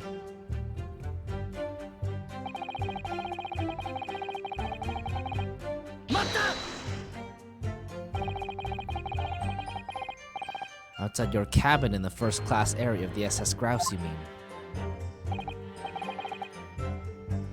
Yes, that's right. Not least because there was a murder of a student passenger earlier in the year, I imagine.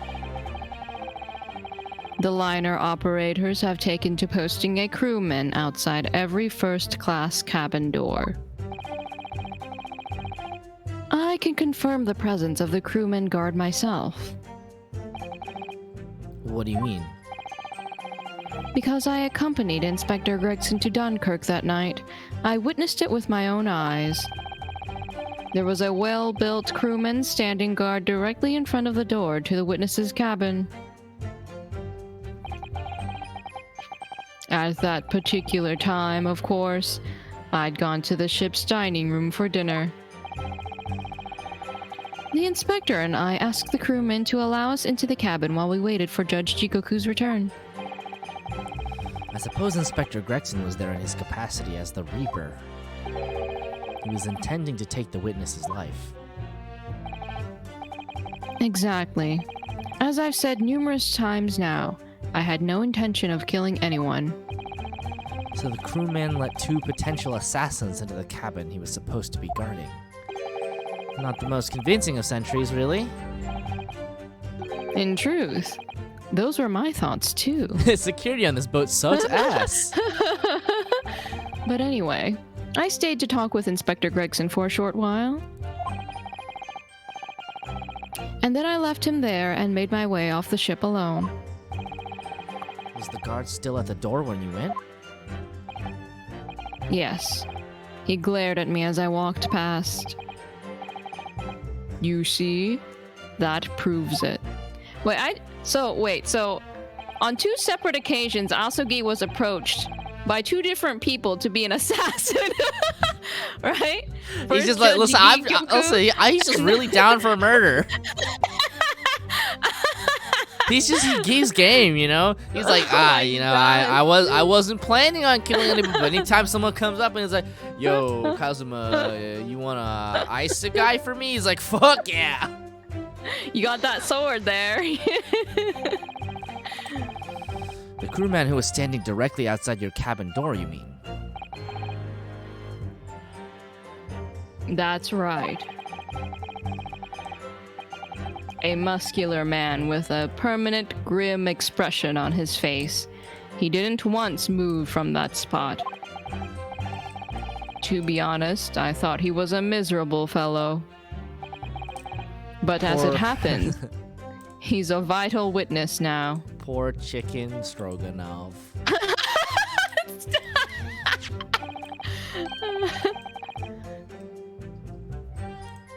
Exudes the most murder vibes you can have without being surrounded by crows. No, he's boyfriend material. He can be boyfriend material and a murderer. Oh my god. Have you heard of our Lord and Savior Goro Majima? Those are not mutually exclusive. See, we're on the same page. But he had that heroic headband that fluttered in the wind. There's no doubt that Gregson was killed by a gunshot. And it's inconceivable that a crewman standing just outside the cabin door wouldn't have heard that. But wait! What about the ship's enormous steam engines? The noise of them could have drowned out the sound of the gun being fired. Sadly, young judicial assistant, that won't wash. Oh, You will recall that my cabin was in the first class area of the ship, which is also, of course, the quietest. Don't imagine for a moment that it's anything like steerage where the judicial assistants go. All right. I was gonna say, I like how he's just like low key like blasting us too. He's just like, all right, peasants. Oh my god. First class is nothing like your peasant voyage. I didn't mean... Hey. But a hole like that made by a bullet was found in your cabin, Judge Jigoku. That's compelling evidence that a gun was fired in there. What's that? A bullet hole? Oh, yes. You're talking about what the detective uncovered in the wall yesterday, I presume. That was obviously a rotten panel eaten out by a woodworm. No doubt he didn't find an actual bullet. Ugh. That's the hole in this argument. Sadly, I was unable to arrange for the crewman to be brought back to Britain with me. But obviously, if a gun had been fired in my cabin on the night in question, as the defense implies, I would have been arrested on the spot and would never have made it to Britain in the first place. Very true. The witness's logic is sound. Since no gunshot was heard from the witness's cabin on the night in question, we must assume that the witness is telling the truth.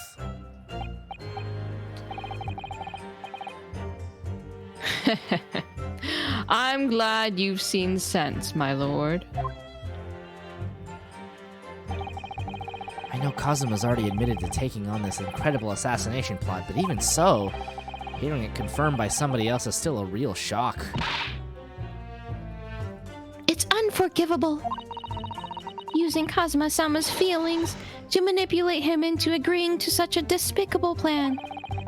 But I think Kazuma manipulated Judge Jigoku too. He completely double-crossed him. Oh dear. It's hard not to see that as a stroke of brilliance on Kazuma-sama's part. One way or another, though, Gregson ended up dead.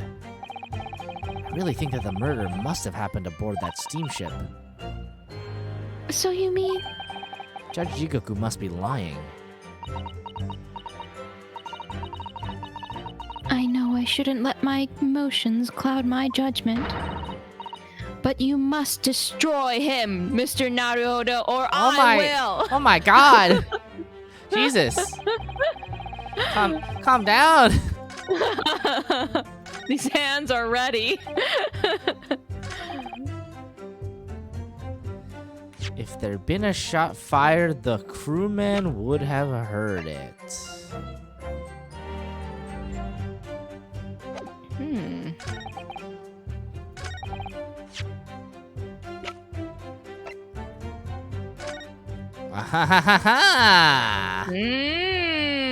Well, well, well, well, well.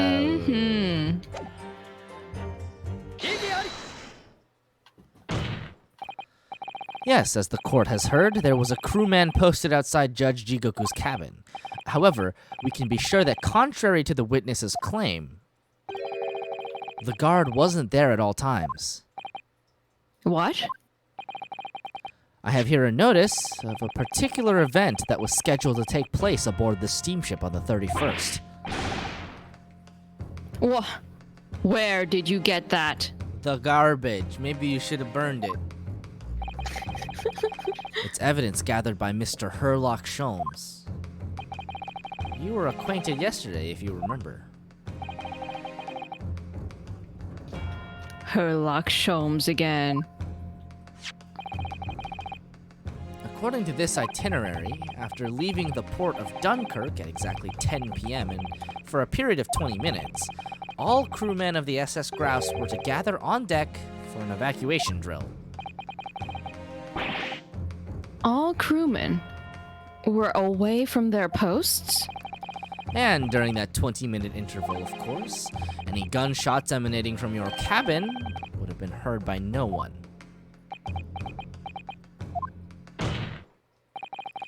In summary, Judge Jigoku, you had ample opportunity to commit this crime.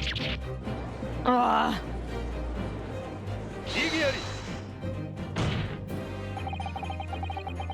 A 20-minute window of opportunity.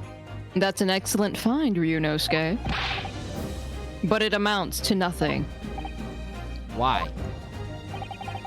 What? Because the witness clearly stated in his testimony that no incident occurred in his cabin. Unless you have some decisive evidence that can show his testimony to be false. Your accusation is nothing more than conjecture.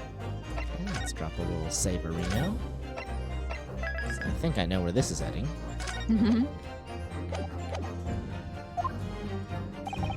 Very true. Well, counsel? Inspector Gregson was killed in Judge Jigoku's cabin that night. I'm certain of it. Because the defense has the evidence to prove it. You will present the evidence for the defense at once, counsel. What proof do you have that the victim's life was taken in Judge Jigoku's cabin on the 31st October?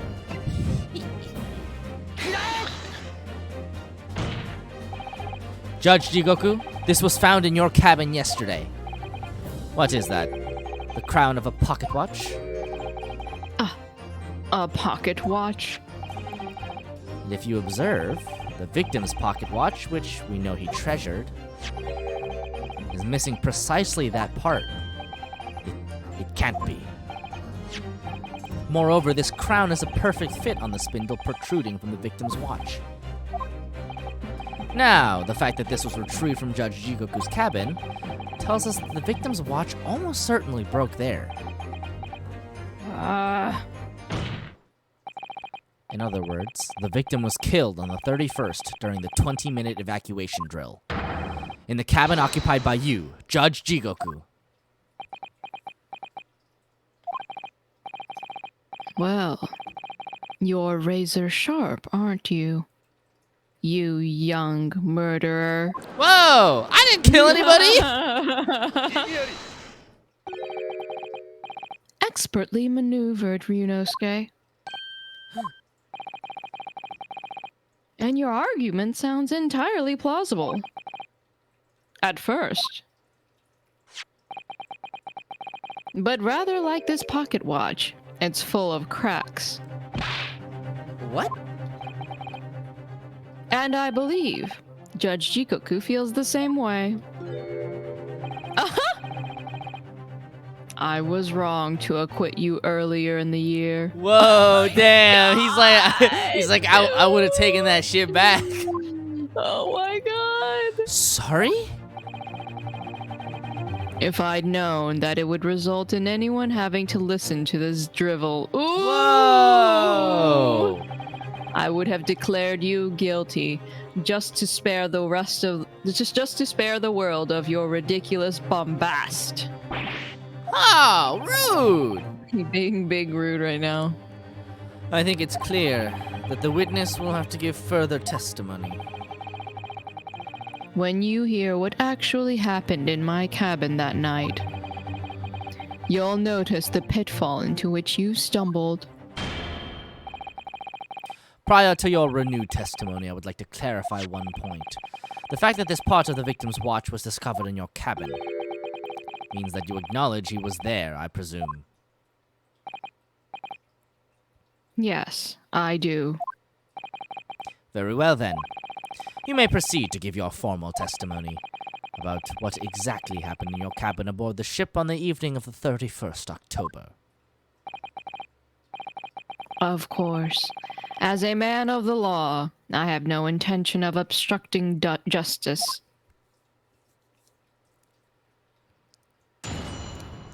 Witness testimony.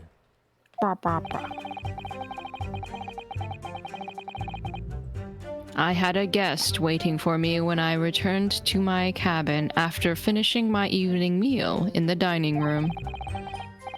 When I walked through the door, a mustachioed Englishman was there, foolishly waving a gun at me.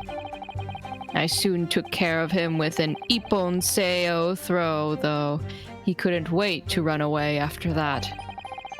I imagine his watch was broken when I threw him over my shoulder. It has nothing to do with his murder.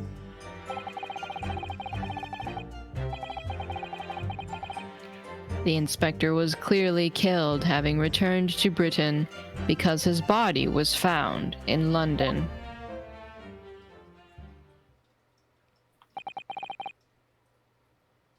Ippon seoi. A common jujitsu martial arts technique in my country. I like that it says jujitsu here. Oh yeah. Like Jujutsu Kaisen. Jujutsu It's like I used fucking magic on him. He pulled the gun out and I was just like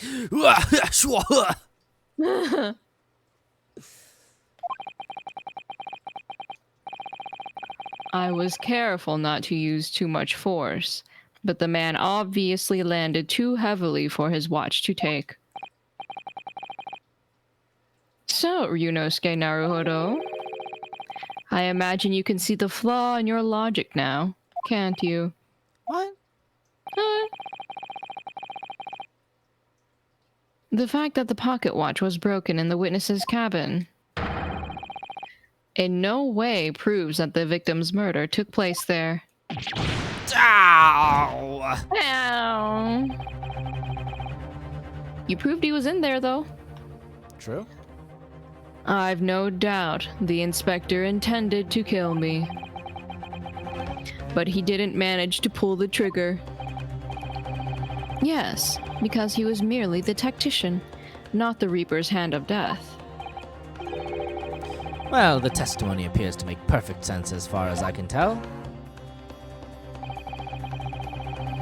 Let me express my deep gratitude for your understanding, my lord. But if this testimony holds, Judge Jigoku will be deemed to have no involvement in the case. Well, counsel, I really see no reason for wasting precious court time here on a cross-examination.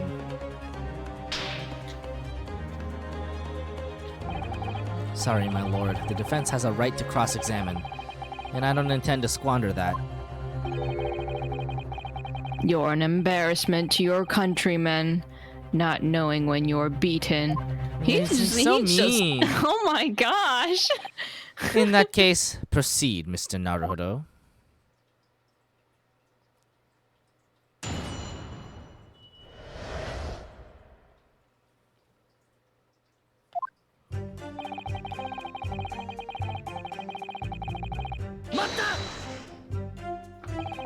Because the so-called guard posted at your cabin door had just let your killer pass, you mean?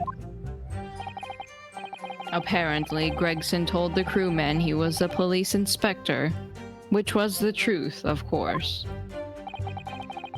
He wouldn't have had his identification with him, though. He had his trench coat and mustache, not to mention the bag of chips. I imagine the crewman was convinced. Well, alright. But the man accompanying him would have had two swords slung around his waist. You mean me? Little old me? Yes, that's true. You would have hoped the sight of a few swords might have set off alarm bells in the guard's head. Moving past that, the point is, I left the cabin before its occupant returned, and I immediately disembarked the ship. Certainly. All I can tell you is that only the inspector was waiting for me when I arrived back at my cabin. And you entered without any inkling of suspicion. That's right. None whatsoever.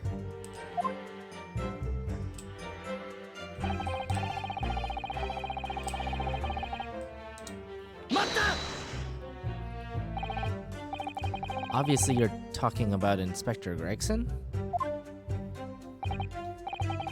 Yes, though at the time, I didn't know the man's name.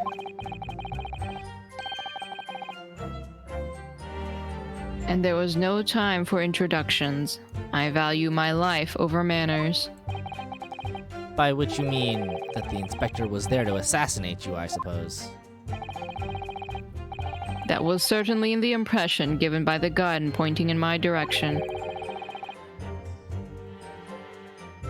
But I've never seen the muzzle of a revolver shake about so much in all my life. Anyone would think the man had never shot somebody before. Believe it or not, most of us haven't. Anyway, there was no time to call for the help of the crewman at the door, so I dealt with the man myself. Like, oh, he's just like, everybody's shot at least one person in their life, right? I was Right. like, no. Oh, no, Judge Jigoku, what kind of life are you living? Maybe he expected more since, you know, he was an inspector or whatever. Ippon seoi. Even though the man had a gun? That was a very brave move, wasn't it? Ha ha ha ha. My Ippon seoi is far faster than a bullet, I can assure you. But surely all that commotion caused the crewman to come in, didn't it? Hmm? Yes, of course. He burst in immediately without knocking. The inspector hurled himself at the stocky fellow and just managed to slip past him to make his escape. The outstanding guard does it again. Luckily, there aren't many situations I can't get out of using a quick Ippon seoi throw.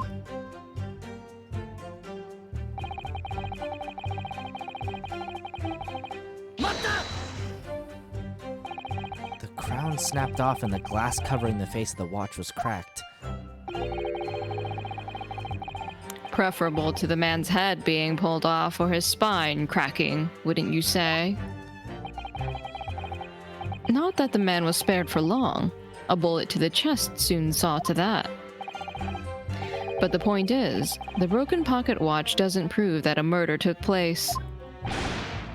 Absolutely not. All the watch proves is the power of my jujutsu throw. Jujutsu. I guess Is that's it what we're going with. is it jujutsu? Am I wrong? I don't know. Jujutsu. Maybe, it probably just has a broad meaning. Jujutsu. Oh, so it can be pronounced as jujitsu. It's just, Ah. yeah, it says jujutsu or jiu-jitsu or jujitsu. You know what? That makes sense. Yeah, I think it's a variant spelling, yeah. Okay, cool.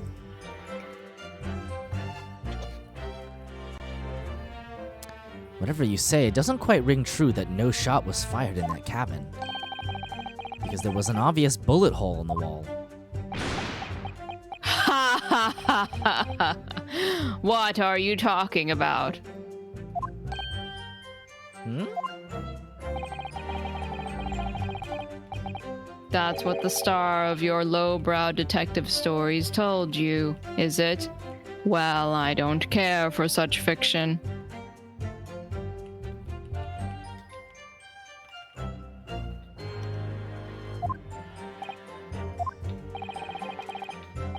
Haven't you worked it out yet, you little stripling? How many insults is he? No murder took place in my cabin.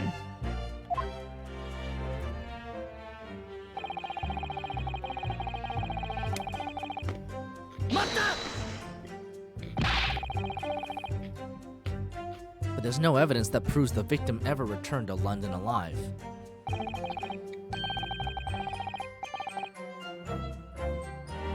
Just take a moment to think that idea of yours through now, stripling.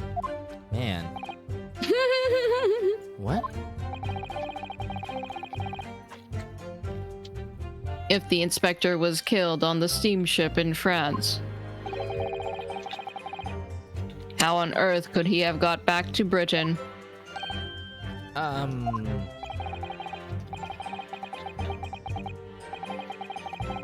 When people die, their bodies remain at that same spot.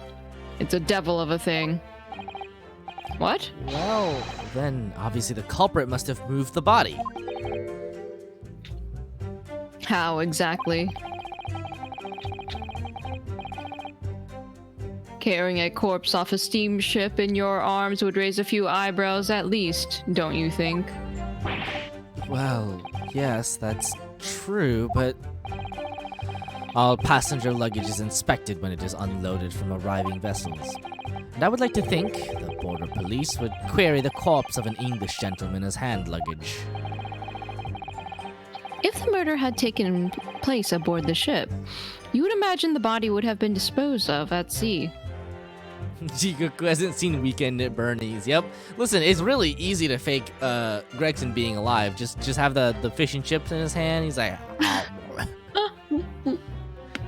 It's not like that endless bag ever got finished anyway.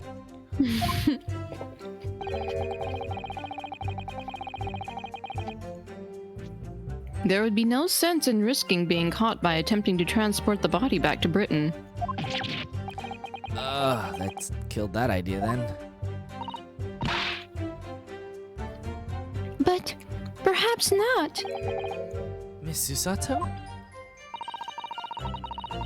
We've heard that the first-class passengers were under constant scrutiny by the crewmen posted to guard them. Which would mean that the culprit had no opportunity to dispose of the body in the sea. Yes, that's true. So transporting the body to Britain may have been the only viable alternative. Dear me. You really are new to this, aren't you? Huh? I thought I'd been perfectly clear, but it seems I'm going to have to explain it in words you can understand. I'm getting real tired of your condescension, Jigoku, alright? I think I ought to alter my testimony. With your consent, of course, my lord. I have no objection. State your amended testimony now.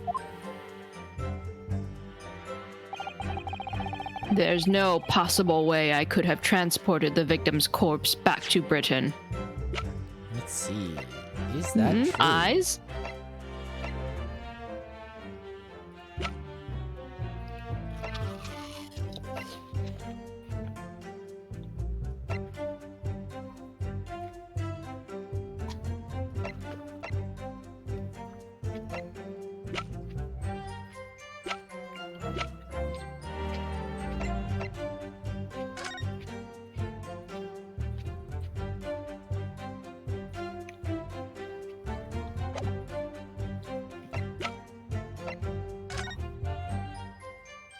Maybe they stuffed him in the trunk. In his own trunk? In his own trunk. Oh. That's kind of the only thing I see right now. Murder trunk. Right? Yeah, I mean, it doesn't... We haven't explained the slash on it or the blood on it. Oh, Or- maybe not quite yet. Maybe not. Or maybe the blood is from the fact that it was in the room with him. True. We'll just press it and then we'll see. Let me press it.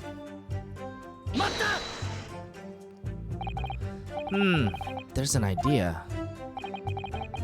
Think about it, stripling. All passengers and crew disembarked at the same time and passed through the same checks at the border. The symposium guests were then driven straight to the hotel in carriages organized by the ministry. And we met you as soon as you arrived at the hotel. So you did. Well then, remind me, did I have a corpse over my shoulder at the time? What? No. So we're in agreement then. I couldn't possibly have brought the inspector's body back to Britain. Unless, of course, they've adopted some clear device these days to instantly move things from A to B. Well, about that. Funny you should say that. I got this really great idea for a device. Professor Harebrain's invention didn't actually work, if you remember, Mr. Naruhodo. Yes, of course. The defense has become unusually quiet, I notice. Yes, because there's really nothing more to say.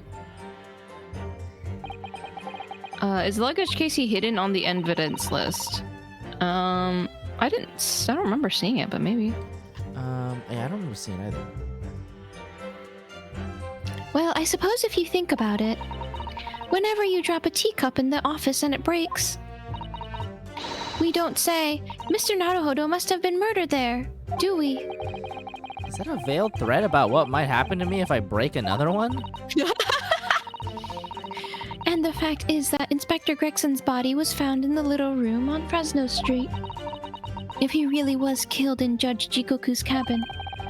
The body would have to have been moved somehow, obviously. Transporting a dead body over a country border, that would be impossible for the majority of people. So there must have been some special circumstances that made it possible for the culprit then. That could be a vital realization, I think, Mr. Naruhodo. Okay, let's take a look at our evidence again. Because we might have something. Let's see. Letter of introduction, dismissal notice, gun, photograph, autopsy report.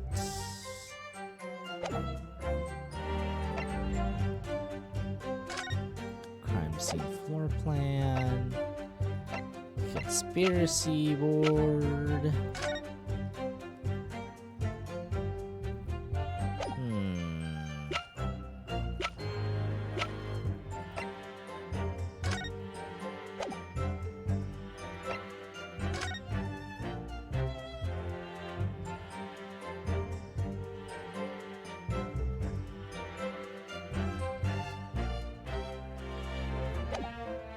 Maybe it's his passport, because it's like special police business.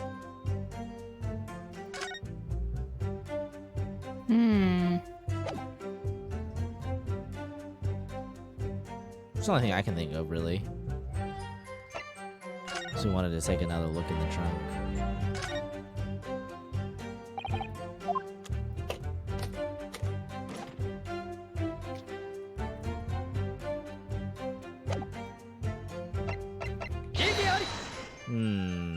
Maybe not.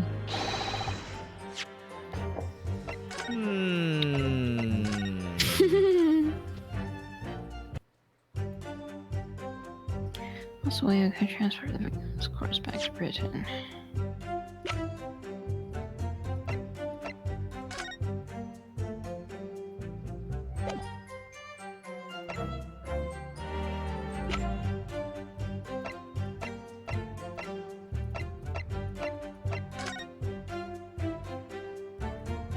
Maybe this one? Is it? Yeah, is maybe it the his trunk? Yeah. Okay, so maybe we can get his trunk through the photograph. Oh no. Let's go! No. What's with the photograph? Oh no. There's no possible way you could have moved Inspector Gregson's body, you say. I would say the opposite is true. And what's that supposed to mean? Far from being impossible for you to do. The transporting of Inspector Gregson's body back to Britain is something only you could do. What are you talking about, Ryunosuke? As well as being a judge, Mr. Jigoku is also Japan's Minister of Foreign Affairs, which means he's exempt from having his luggage searched when he enters the country. We learned that when we first met you upon your arrival in London. Well, all those passport checks and luggage searches at the border took rather a lot of time. I must say I'm very envious of your ministerial status. You didn't have to go through any of that, did you? Bro! Gregson is in that suitcase while they're talking! Oh no! He's in there right now! Oh no! wait. Oh, no! I knew you were jealous. Thank God I can't get my luggage searched. Little do you know what lies inside right now. No! My No! God, dude. Horrible. No! This is some fucking serial killer level shit. Jeez. This is some horrific like you lived next to Ted Bundy shit. Like this is awful. What the fuck? I can't believe that whole bit about where Jigoku crammed himself into his own trunk was for this moment. Oh, I the second I saw it, I was like, this is gonna come up again. I swear it's gonna come up. Yeah, right.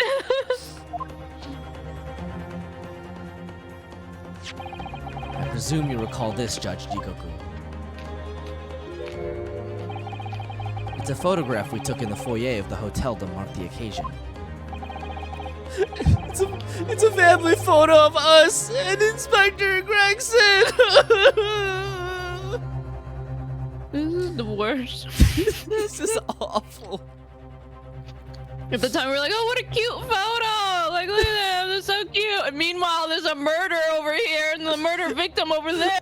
Meanwhile, in the suitcase is someone we know. Holy fuck. As the court will note, you have with you your large travel trunk. Large enough, in fact, to have a corpse inside. Mr. Naruhodo, surely you're not suggesting. I'm afraid I am, yes. 3 days ago, when we were chatting innocently with the new arrivals from Japan in the hotel, the body of Inspector... No. No. I can't handle this. No. I'm fucking losing it. The body of Inspector Gregson was just meters away from us, inside Judge Jigoku's trunk.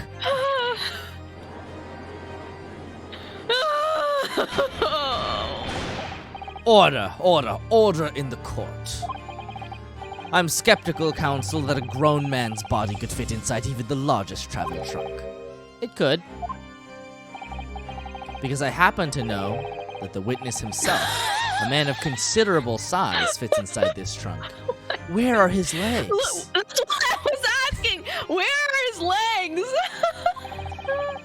And verifying that would be extremely simple, wouldn't it, Judge Jigoku? Oh no, I can't fit in the trunk.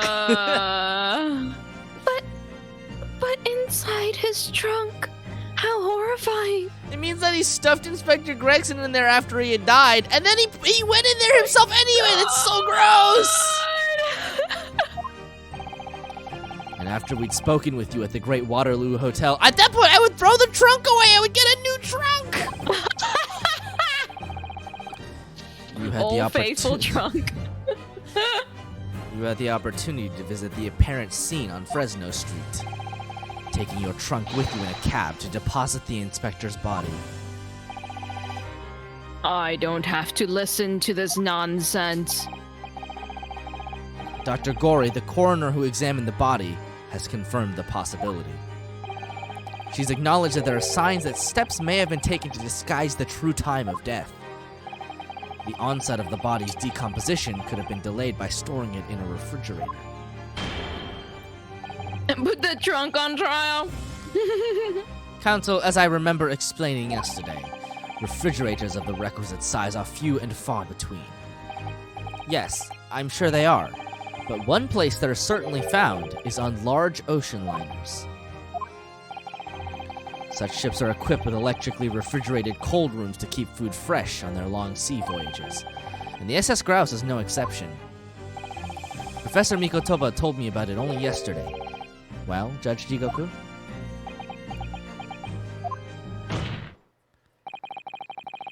However much you prolong this debate, you can't eliminate the truth. All the evidence points to you being the killer.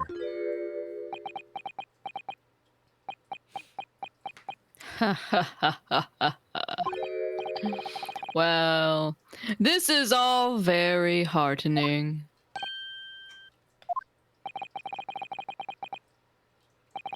I can see that it was a wise move letting Asogi and you embark on this study tour. What are you talking about now? Logical reasoning, of course. All court proceedings will be built on logical reasoning in the new century. What were they built on before?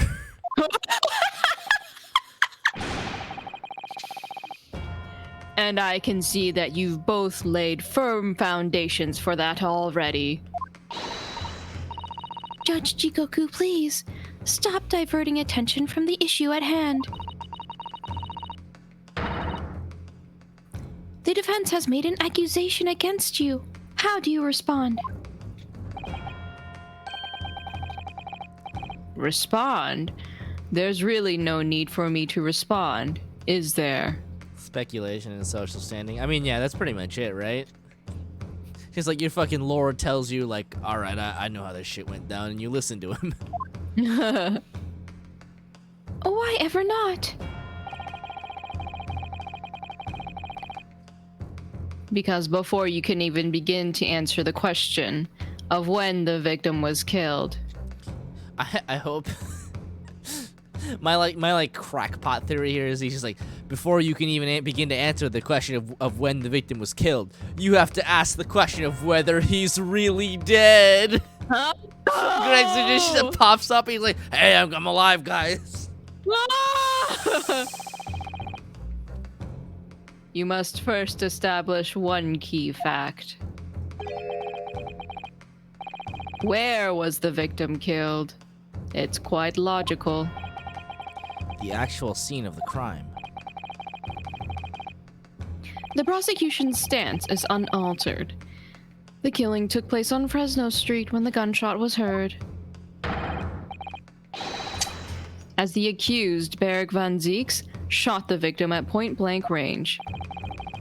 Since no tangible evidence exists to disprove the prosecution's claim at this time, the defense's deductions amount to little more than an elaborate fairy tale. I'm afraid that's how the logical reasoning the British are known for really works, young stripling. Giselle Brett walks in through the front doors. Beep, beep, beep. The victim was shot in that little room on Fresno Street and died instantly. I'm afraid it's the prosecution's claim that's the only fairy tale here. How can you say that? Quite simply, because that claim directly contradicts a certain piece of evidence in our possession.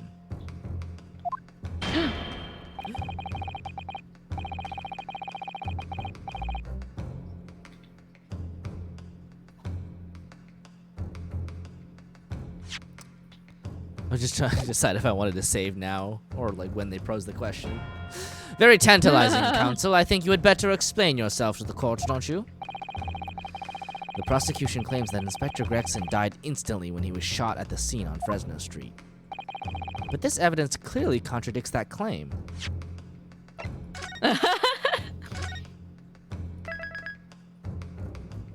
There's evidence on the save screen. Do.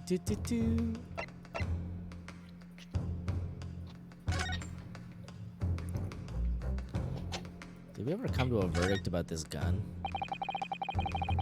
So, this is the type of revolver that's standard issue for members of the judiciary, then.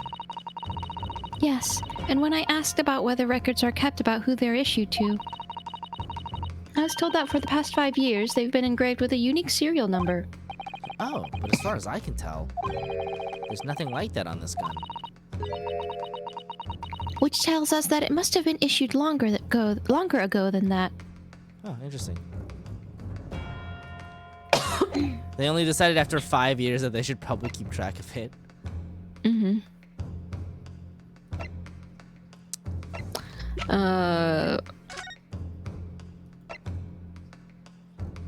Scorch marks at scorch marks at point of entry.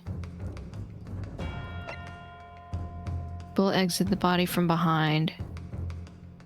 Caliber standard issue firearms members of the judiciary.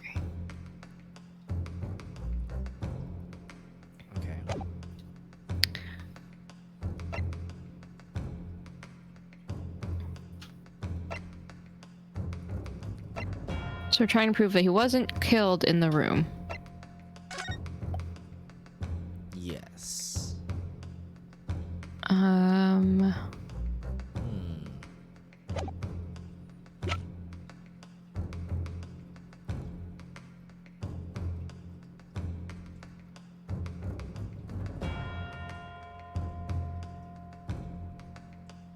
Well, it would be the watch, wouldn't it? Because even if he lived, he would have found it.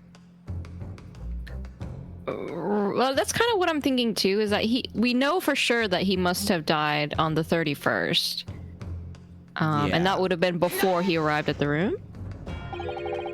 No. Nope. Not that one.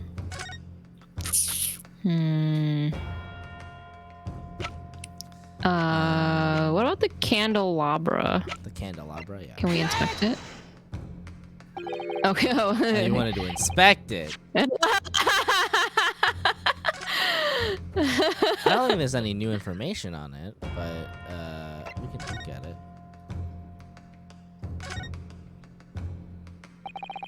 So the candle was used as a sort of timer device to set off the firecrackers. Oh yeah, It's that's a really right. ingenious idea, though obviously it's a shame it was used for such a wicked purpose. I wonder if there aren't some more positive uses for a timer device such as that. Ah, I have the perfect application. It would be a wonderful way of waking you in the mornings, Mr. Naruhodo. It would be horrifying. I think I'd prefer that you continue to wake me in person, if it's all the same to you. Yeah, maybe the candelabra, like the firecracker. Well, the firecracker was... Wait, we already did that. Oops. Oh, we already did that. I'm a fool.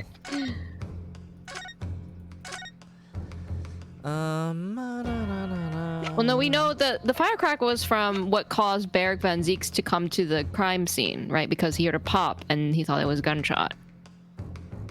Yeah. So I don't think that's it. Maybe... So he's supposed to not... Trunk? No.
Maybe it's just this photo.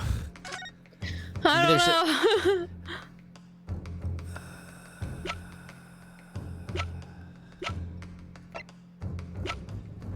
know. Like, what's the autopsy report?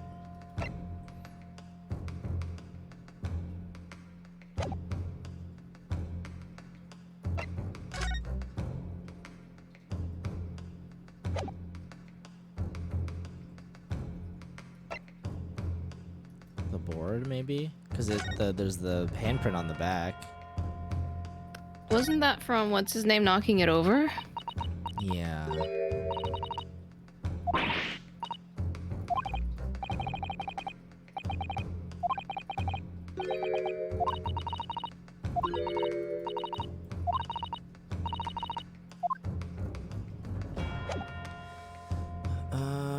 Okay. Let's just fucking throw shit at the wall until it works. Oh man. It's gotta be one of these things. It's not elegant, but it's this. You proved that the room he was found in wasn't the crime scene. We're trying to prove, yeah, that he was killed on the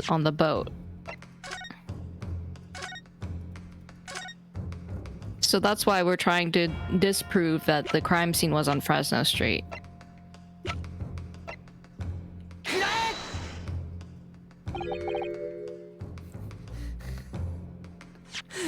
We'll get it eventually if we just keep presenting. Oh god, what was that? Oh, it was my fucking my tray.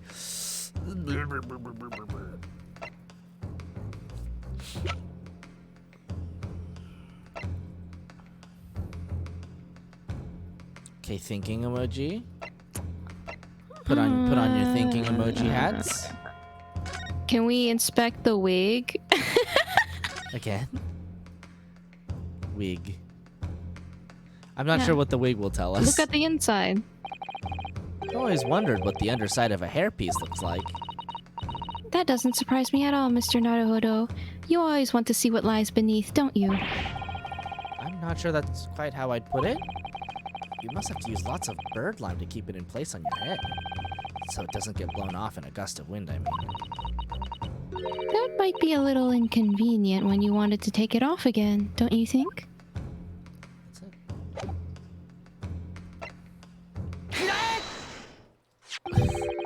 What?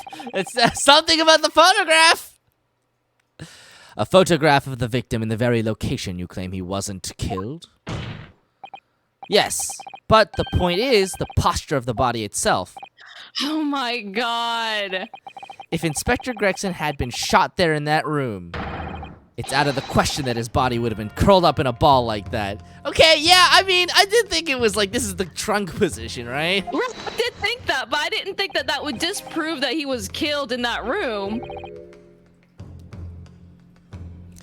I'm sorry to disappoint you, but your logic is flawed. He could easily have adopted that fetal position due to the pain of the shot, which subsequently proved fatal. He died instantly, my guy. I'm sorry to disappoint you, Judge Jigoku, but it's your logic that is flawed. What? According to this autopsy report, the victim died instantly.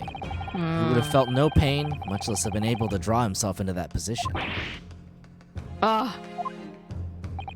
Which begs the question of why the victim's body is curled up in that way. Though the answer should be abundantly clear by now. You're suggesting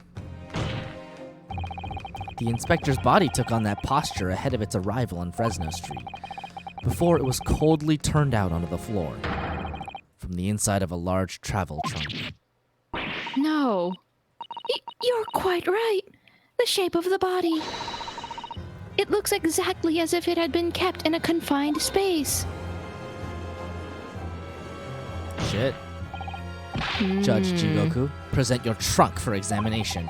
I believe it's very possible that it will contain traces of the victim's blood. See, I'm telling you, you should have thrown that trunk away! Present my trunk. I refuse. What? On what grounds? Fuck you, that's why! Does his foreign minister privileges apply? Oh, I'm the Minister of Foreign Affairs from the Empire of Japan. I shouldn't have to put up with this treatment just because of some stripling's baseless accusations. We got him on the ropes now. See how you could destroy the witness? I'm ready for him to do it again. Oh, you're right. You're right. His breakdown is gonna be he's gonna fucking smash it. Yeah. In other words, Judge Jigoku, there is blood in your trunk. I decline to answer that. As the Minister of Foreign Affairs, I have privileges that... At this moment, you're not a government minister. You are a witness in a trial in Britain's highest court. Ooh! I don't care who you are or what your status outside this courtroom might be. You will not withhold information. Nothing is more important than the truth.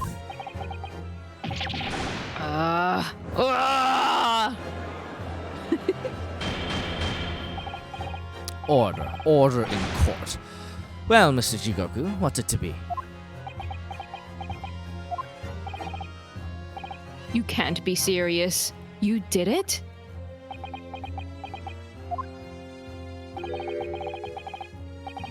Have you no shame at all, Kazuma Asogi? What?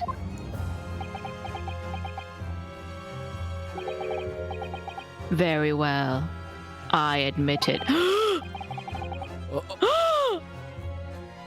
I did bring the inspector's body into the country. He's gonna be like, I did bring the inspector's body into the country, but it was Kazuma Asogi who killed him. Right, he's gonna pin it on someone else.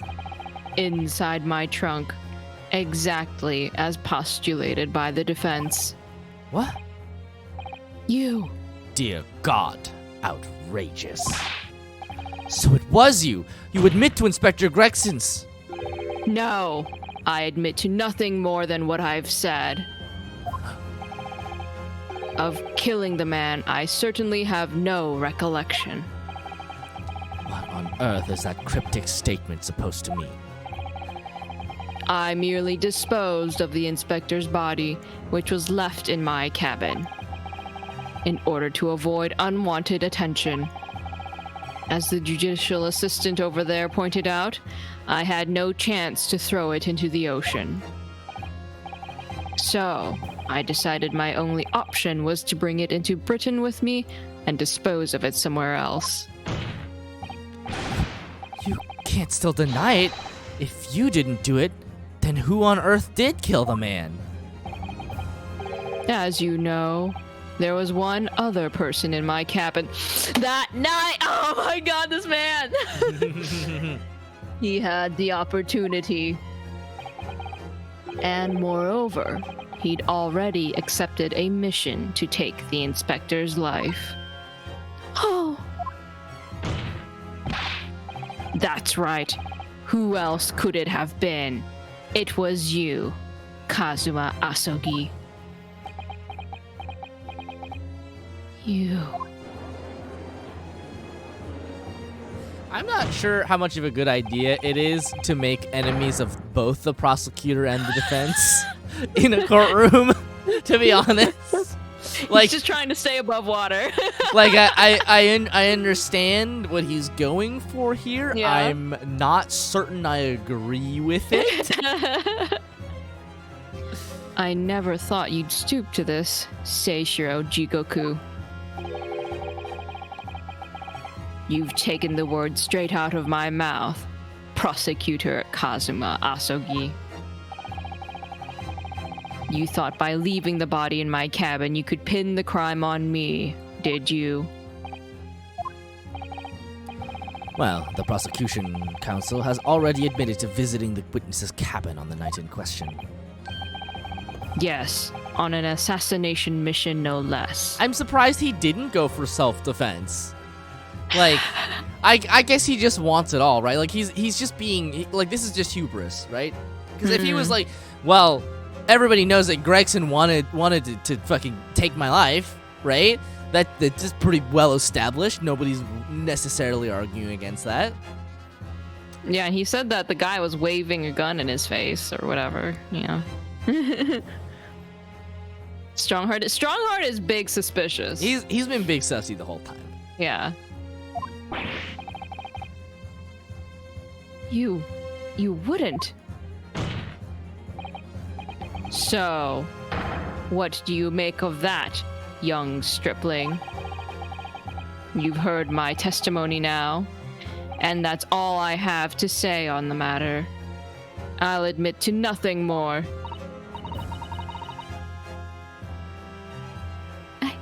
I don't believe this.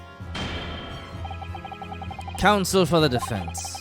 What is your position now? The court awaits your response to the witness's assertion.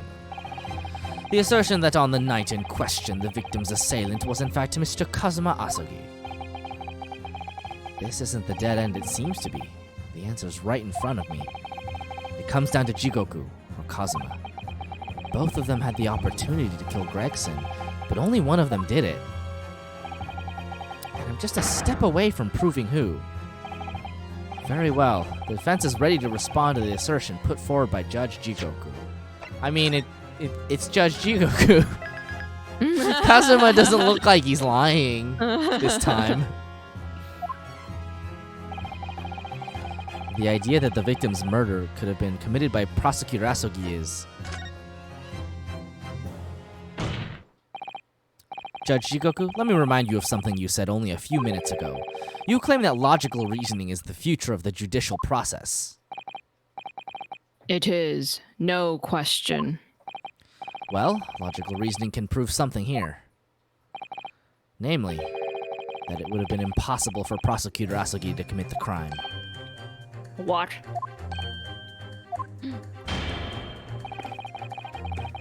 The court will only accept an argument that is supported by compelling evidence. So present what you have, counsel. What proof is there that allegedly demonstrates the impossibility of Prosecutor Asogi's involvement? Well.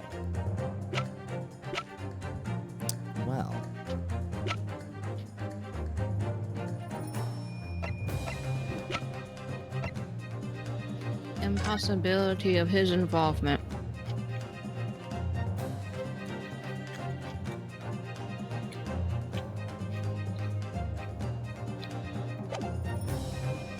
I mean, wouldn't it be the trunk?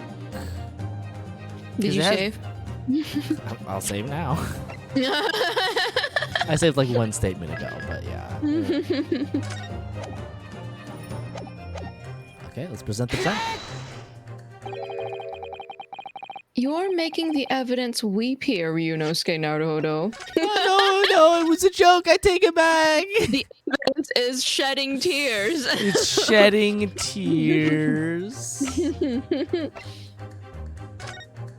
Maybe a gun? No. It's everything is so fucking hard. Yeah, maybe a sword. Kind of what I was thinking. Mm.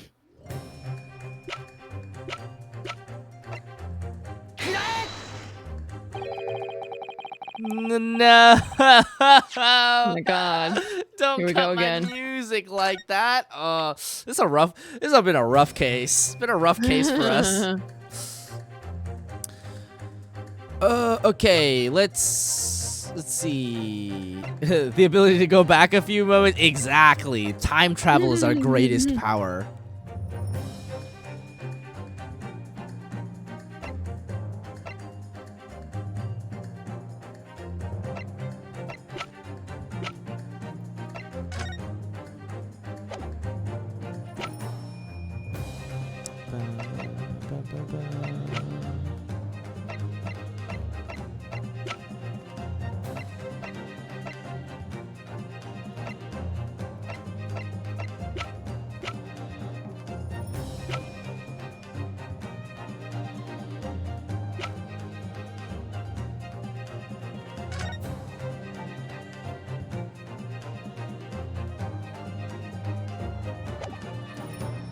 I feel like it must be like a statement that they said earlier that I just don't remember.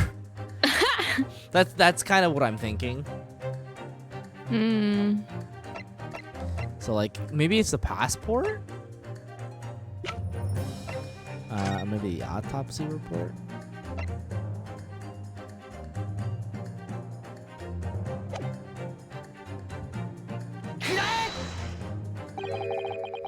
Sad. Oh, don't do this to me.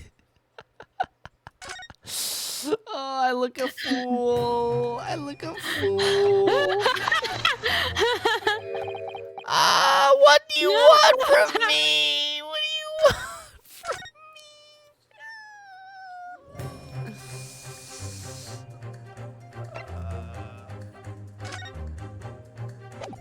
This rabbit is so cute. Mm-hmm.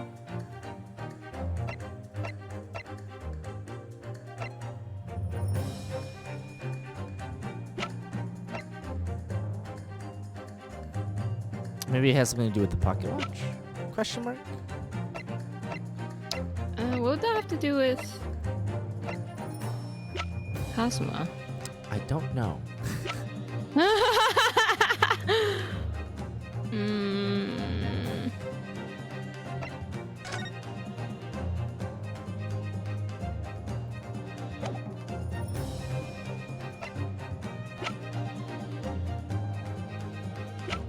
Ah, fuck it. We're already this far. We're already this deep.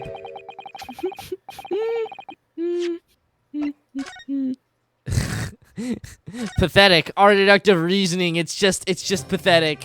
Did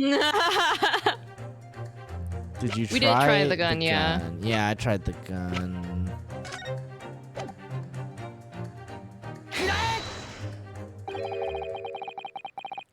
The evidence is weeping. It deserves to weep. Oh, this is pathetic. Is there a witness for Kazuma's presence elsewhere? Is there? That's what I was trying to think of. It's like, what did he do after he left? I don't know.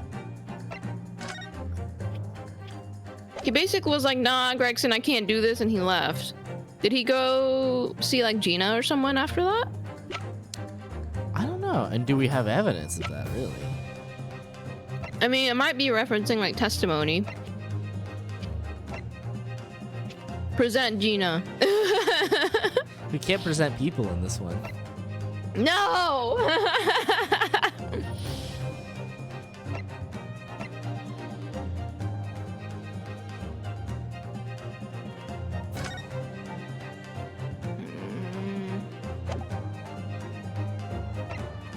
What was Kazuma up to? You already presented the trunk, right? I believe so. Yeah, you did. Evidence weeping. Evident the trunk is weeping. We're trying to prove your innocence, Kazuma. Chill.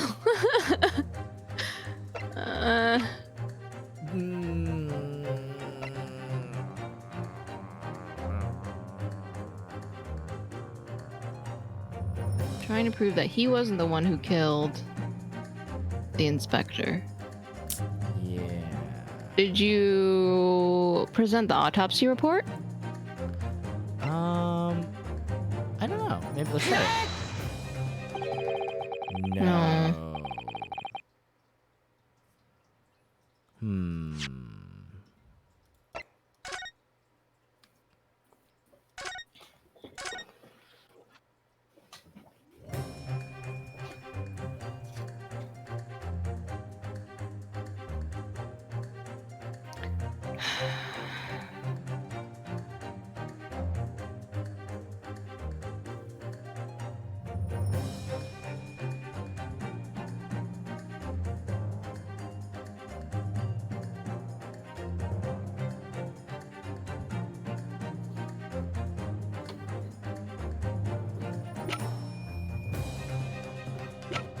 What haven't we presented? I don't know. I don't think it's the telegram. Could it be the evacuation? What are on the Asagi papers? It's like stuff about his dad.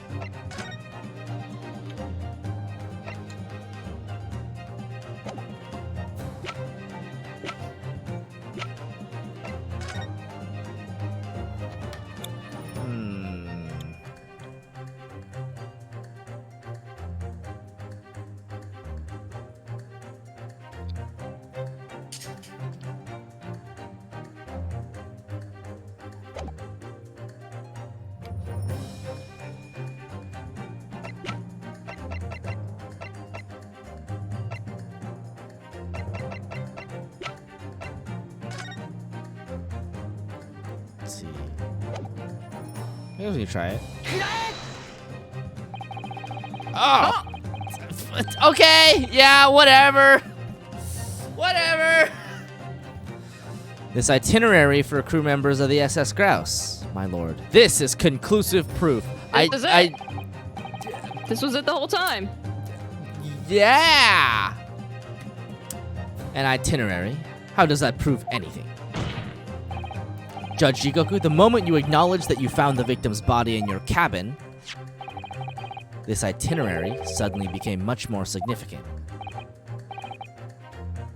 What? Why?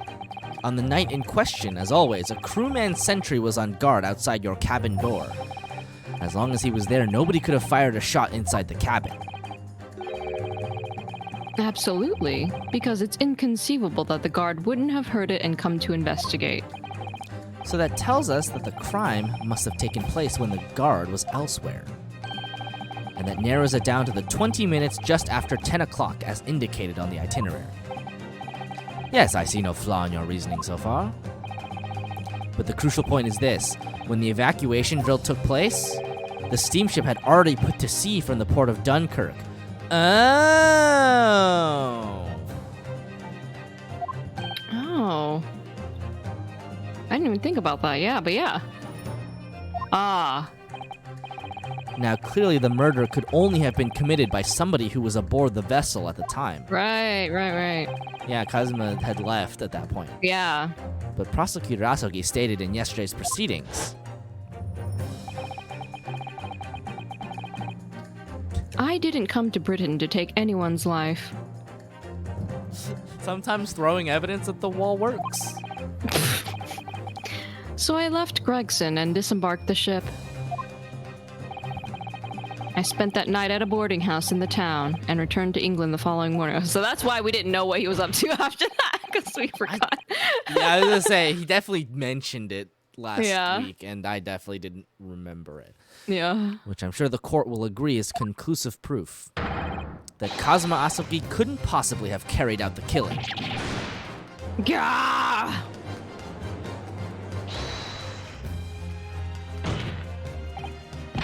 No, absolutely not. I don't accept that at all. What do you mean? What do you mean? The boy's just saying that to exonerate himself. We can't trust that he really disembarked the vessel. Bro, what do you think he is? Solid Snake? Obviously, after he left my cabin, he hid himself somewhere nearby on the ship. Just waiting for his chance to come back. No, that's out of the question. Isn't it, Kazuma? As the defense rightly recalls. I definitely remembered! Yeah, we remember. I disembarked the vessel and spent the night in a boarding house in Dunkirk. We remembered that. Yes! And as I said yesterday, I signed my name in the accommodations register book. All extremely easy to verify, and undeniable proof. No, There's no escape this time. You can forget that you're a judge or a government minister. It's time you gave the court an honest answer as a common man. Whoa. He's gonna do it. You killed Inspector Tobias Gregson and transported his corpse back to Britain. Then you dumped the body in the room on Fresno Street and made it look as if the murder had happened there. That's what really happened, isn't it? Seishiro Jigoku. it was that damned trial 10 years ago. That's when this all began. Looking back now, my fate was decided that day. I was doomed already.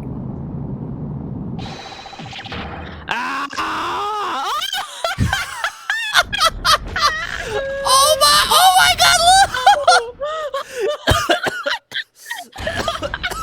It's over. My life is over. Jesus Christ, dude.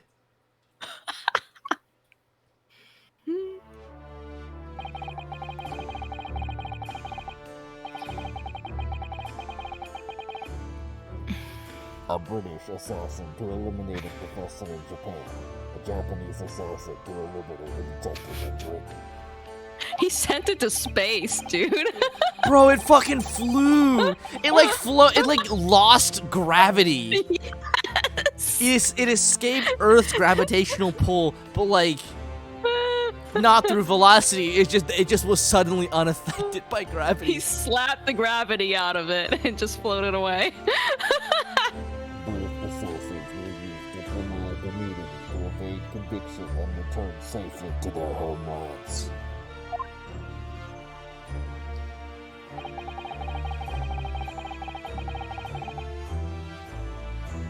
The assassin exchange request arrived from Britain about 1 year ago. I love that the stand is gone now! Though it was hardly a request. It was a demand. And for that, you decided to recruit Mr. Asogi. My man. Things didn't go according to plan. Your chosen assassin never made it to Britain. This dude literally fucking Thanos his way in. He was just like, fine, I'll do it myself. And you find yourself unable to dispatch a replacement because I was already on my way to Britain at that time in Kazuma's place.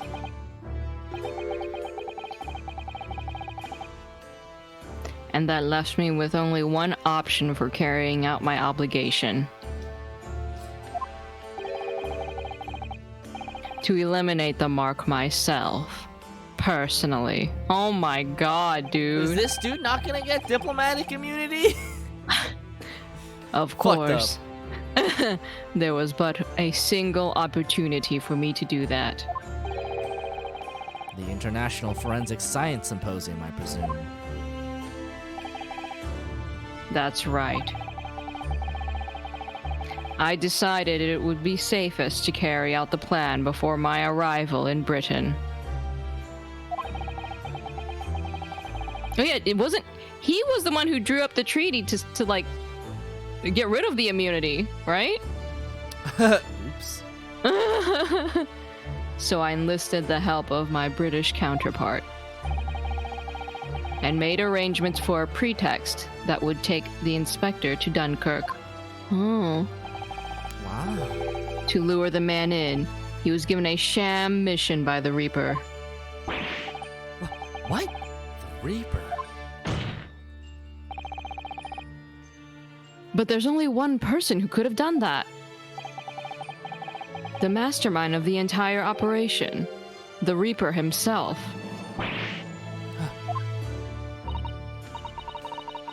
So, that means the assassin exchange was... It was all planned by the Reaper.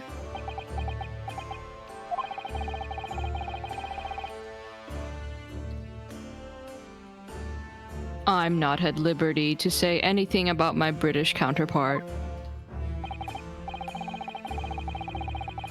Anyway, the inspector accepted the Reaper's mission and dutifully infiltrated my cabin on the steamship.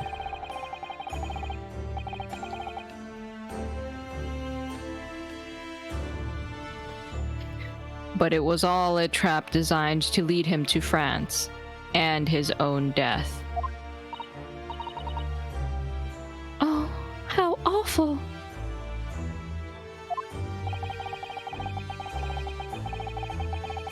It was past 9 o'clock when I returned to my cabin from the dining hall that evening.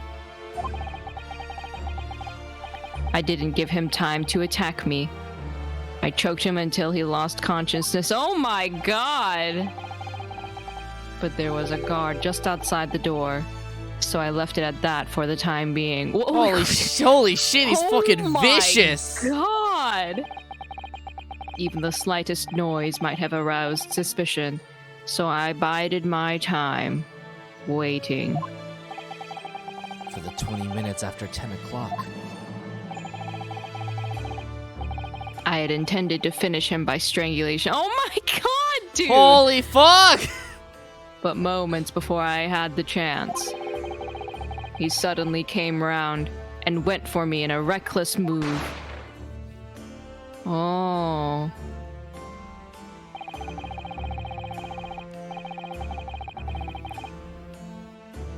I'd received the British issue gun 16 years earlier, being a member of the judiciary as a visiting student.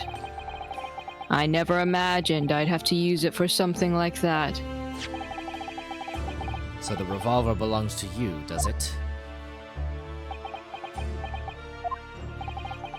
Then the victim was killed inside your cabin on the SS Grouse, which begs the question of why you arranged for his body to be discovered in the room on Fresno Street.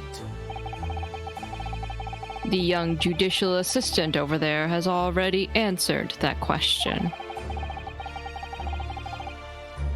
There was no way I could take the body up on deck to throw it over the side.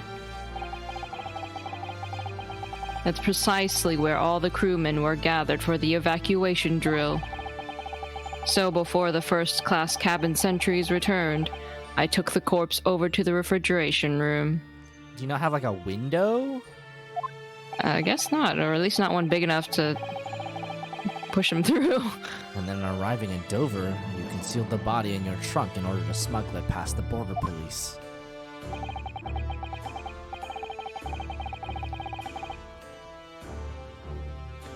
I knew I needed to take steps if the police were to be convinced when the body was found in London. Bro, after this case is over, there's gonna be just like no judiciary left. We're taking down Judge Jigoku. We're probably gonna take down Lord Strongheart. Like, there's just gonna be nobody left here. Yup. In that case, you must have known. You must have had intimate details of Inspector Gregson's intended schedule.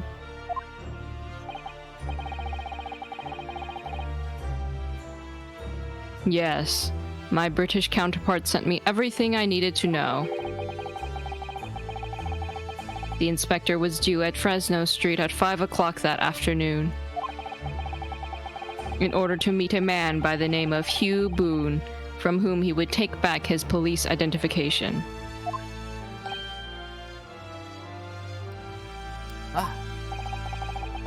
I decided that man would be the perfect person to set up as the culprit. So I took a hackney carriage over there with the body still in my trunk. Oh my god. It must have been just after we took this photograph with you at the hotel then. Gee, he's in there. He's in there. Yes, I wasn't expecting a welcoming committee. I was more than a little nervous. Oh my god! On Fresno Street, I spotted a young girl selling little firecrackers. Miss Venus, of course. I conceived of the candle trick there and then.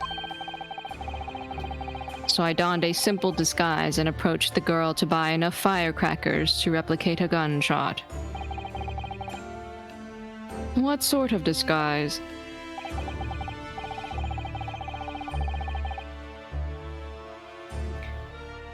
For some reason, the inspector had a bright red hairpiece in his own traveling case. Jesus Christ.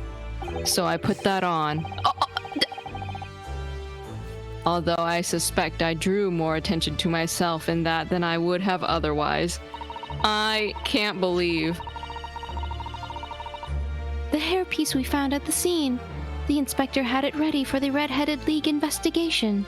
This thing continues to be relevant. I only arrived at the room at around 4:45.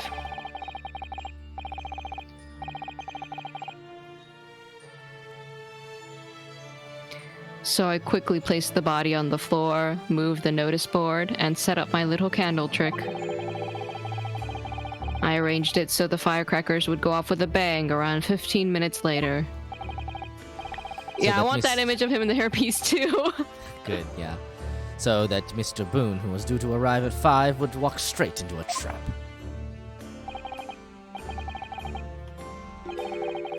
Except at the last moment, I made a careless blunder. What was that?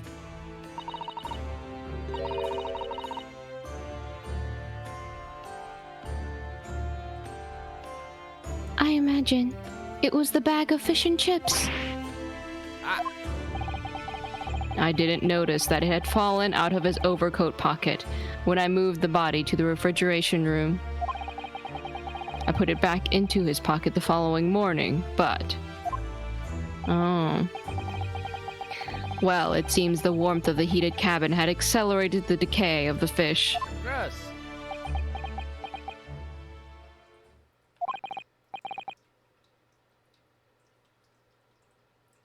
Anyway, that's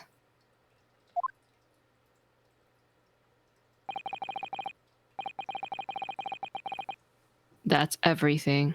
All the sordid details of what I did.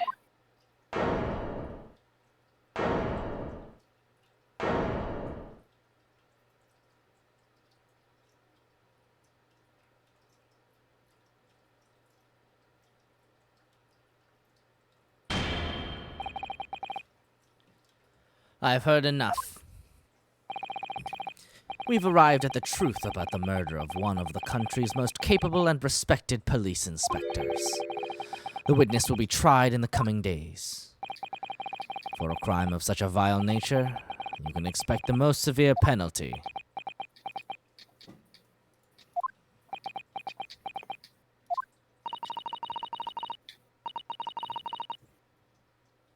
An exchange of assassins. What a foolhardy idea. Mr. Jigoku, one last detail. Who was your counterpart in Britain? Who was the mastermind behind the assassin exchange? Nothing you say now can make matters any worse for you. Just tell us. They'll probably kill you anyway.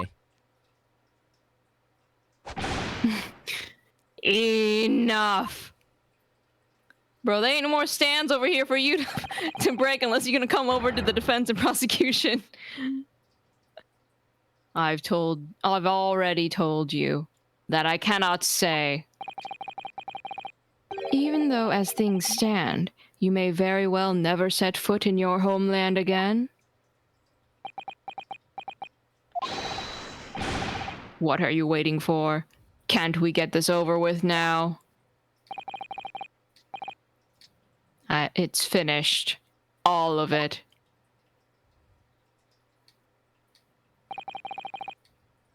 I'm finished.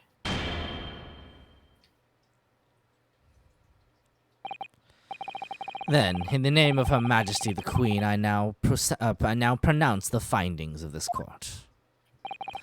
This man before us has admitted to the This man before us has admitted to the willful murder of Tobias Gregson.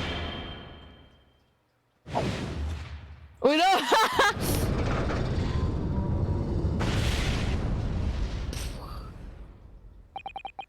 Seishiro Jigoku, it is the opinion of this court that you should be found guilty. Oh.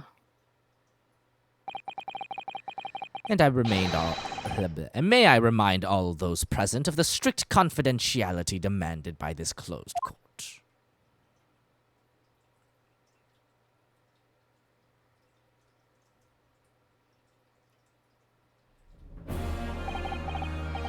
Moments ago, Mr. Jigoku signed a written confession, admitting to the murder of Inspector Gregson and the subsequent conveyance of the body. In short, the defendant's innocence has therefore been established beyond doubt. Oh, wonderful. Well done, Mr. Naruhodo. Yes, thank you. Is something wrong? I'm just a little troubled by his silence. The true identity of the Reaper of the Bailey and this extraordinary assassin exchange. We do remain in the dark about these mysteries. However, insofar as the indictment brought against the defendant in this trial, we have reached a conclusion. I have every intention of pursuing both mysteries. As a prosecutor.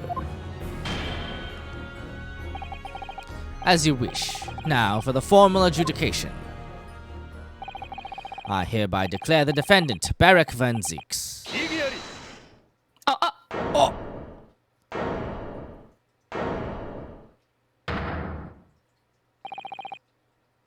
The prosecution calls for adjudication to be deferred. Counsel. The accused's innocence hasn't been fully established at all. And therefore, it would be wrong to deliver a verdict at this time. That is the prosecution's unwavering position. What? But Judge Jigoku has already confessed. Nevertheless, Beric Van Zieks has committed crimes for which he must be punished. Well, it would appear you have information that the court needs to hear, Prosecutor Asaki. Certainly, the murder of Inspector Gregson was actually carried out by Seishiro Jigoku. Yeah, it looks like we're proving who the Reaper is. Ooh. But it's clear from the witness's testimony that he was coerced into complying with the plot. True. Into the sick, merciless assassin exchange. That may be true, but So what I want to know is, who coerced Jigoku? Who was pulling the strings?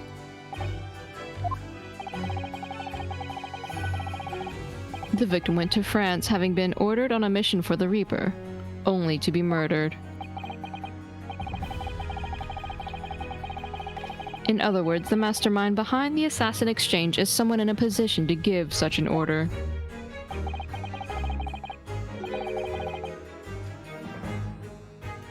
As we've already established, the Reaper himself. Akiters. Peters? Well, certainly, that would appear to follow. The prosecution hereby formally accuses the man in the dock, Beric Van Zieks, of being the Reaper of the Bailey. And furthermore, I'm going to prove his guilt beyond all reasonable doubt. What? What? It ain't over yet. Order. The Reaper of the Bailey is a long-standing mystery, Counsel. Are you suggesting you have some new information with which to build a case? Scotland Yard has already investigated Lord Van Zieks very thoroughly in that regard. You went to a hardcore show without meaning to, went out for pizza, and the bar next to the pizza place had a show with no cover. Hey! That's what we like to see. Oh, hold on. I need some hydration fuel. Burp.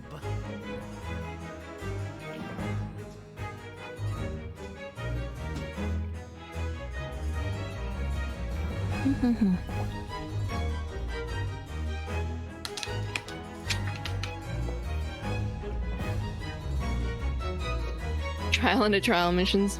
Hydrate because I definitely didn't. I'm gonna grab a snack myself.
Okay, let's see.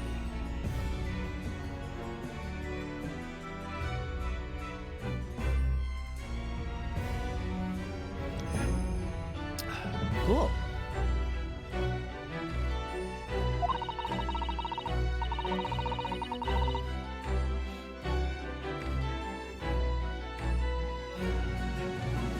Ba, ba, ba.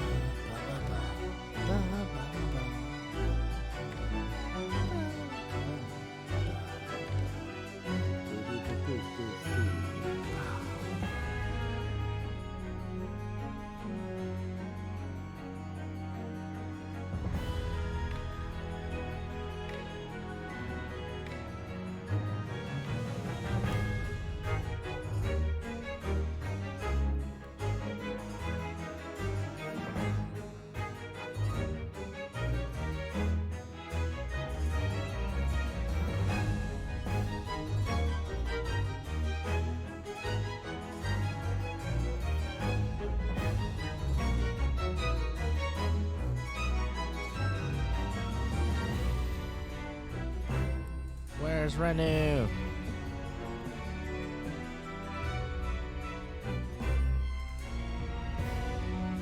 I went to the pumpkin patch today. Just went to get a snack, I guess. You hope the film we pushed to go because this was not planning on shooting inside a bar. Yeah. We got the largest pumpkin. We did. It was so funny. We went. So we went looking for a big pumpkin, and we got.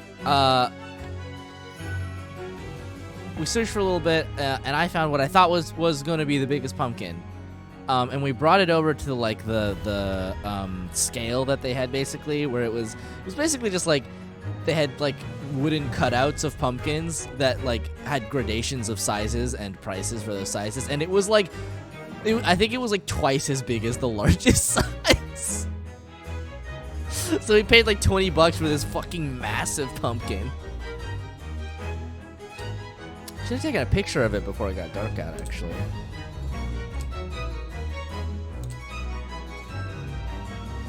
Naruhodo-chan, who's the Reaper? There you go. Enjoy that one.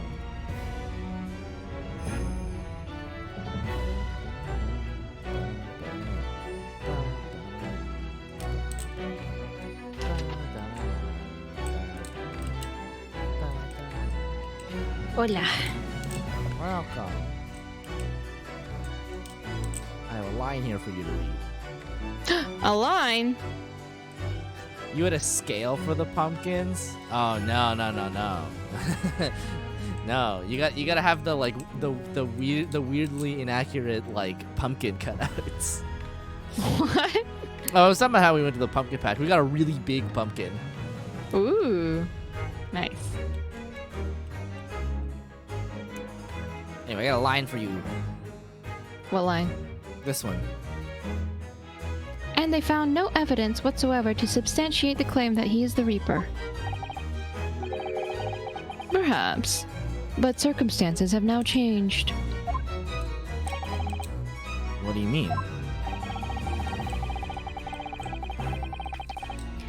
It's already been established that the assassin exchange was negotiated with Jigoku by the Reaper himself. Which means we now have a new line of questioning by which to identify definitively the man's identity. That is the prosecution's intention here. I must say I'm surprised by quite how tenaciously you appear to want to besmirch my name.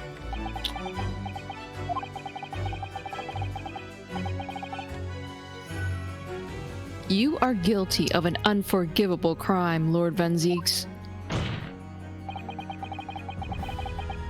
And I will bring you to justice for it, whatever it takes. That explains Kazuma's silence before. He'll stop at nothing to finish what Lord Van Zieks unwittingly started 10 years ago. Very well. Whilst it's extremely irregular, I will on this occasion grant the prosecution further opportunity for witness testimony. The defendant will disclose any and all involvement he has had with the Reaper and the assassin exchange. I thank you, my lord, for guiding the court so wisely. I hereby declare this court to be in session for a supplementary hearing. Ooh. We back in it again. We back in it. My man doesn't give a fuck. Pray turn a blind eye to the discourtesy as I verify this vile and unremitting accusation. Hasn't soured the contents of my hallowed chalice. Lord Van Zieks! I first had to suffer the pseudonym of the Reaper 10 years ago now. And ever since that time, I've endured the weight of implied guilt that's gone with it. So I welcome the chance to testify now and crush those allegations once and for all. Let's go, Van Ziegs. Good. Then let justice decide, Lord Van Ziegs. The prosecution seeks to begin building its case by calling the accused to the stand as the primary witness, in order that he may answer the accusation brought by the prosecution that he is the Reaper of the Bailey.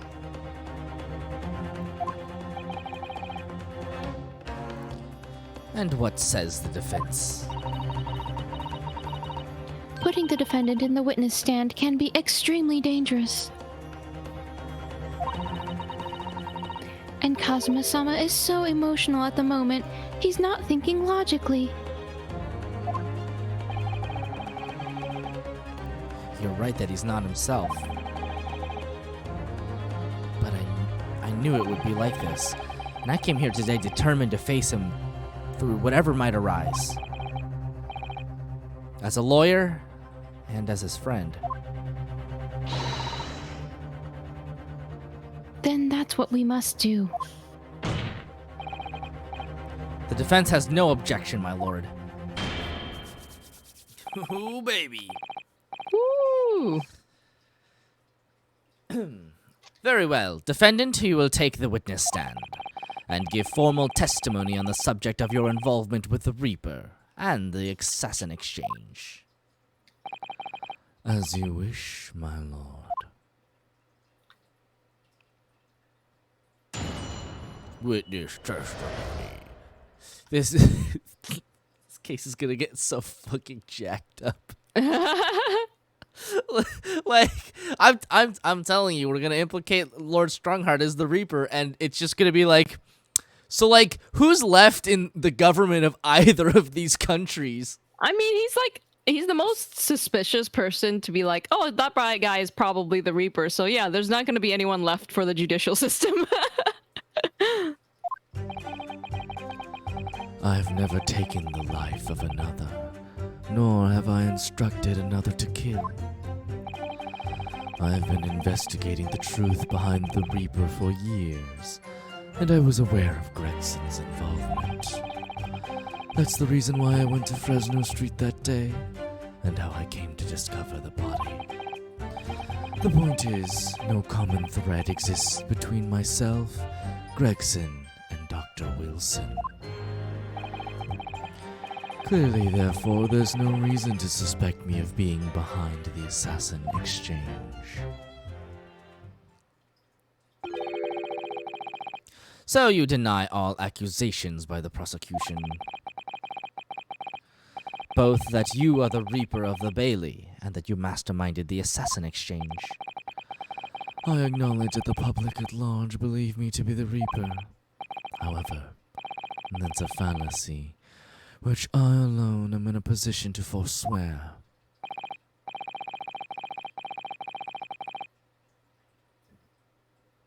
Naturally, the prosecution believes the testimony just given by the accused to be untrue. Ryunosuke Naruhodo? Yes? Let me ask you. Why are you here? What really brings you to this courtroom?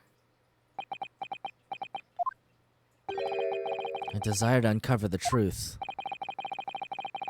Even if the truth proves your client to be guilty? From all my experiences in this courtroom, I've come to realize something. The truth can't be hidden. Sooner or later, it will come out.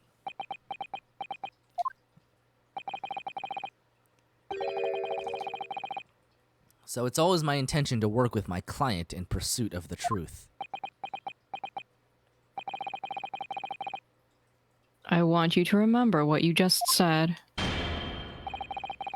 Enough dilatory chatter. Counsel for the defense, proceed to cross-examine the witness. Yes, my lord. I know exactly what you're thinking, Kazuma. I know you're just waiting to point it out. The contradiction you're convinced lies somewhere within this man's testimony.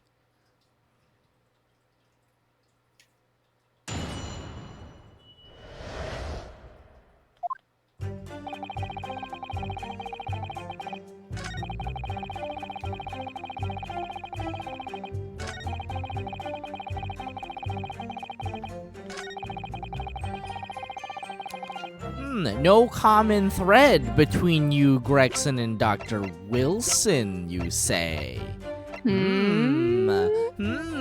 Then what is this, pray tell? What is this? An autopsy report? Wait, this is 10 years old. From the autopsy of Lord Clint Van Zeeks. What? My brother's autopsy report. I'm pleased to see the defense doesn't intend to run from the undeniable truth.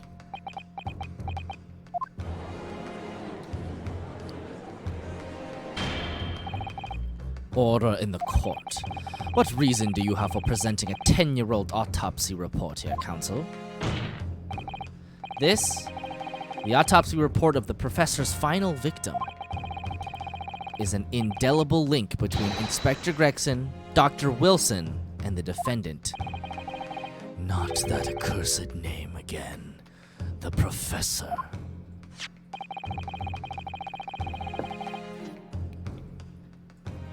I've personally researched all the court records related to that case.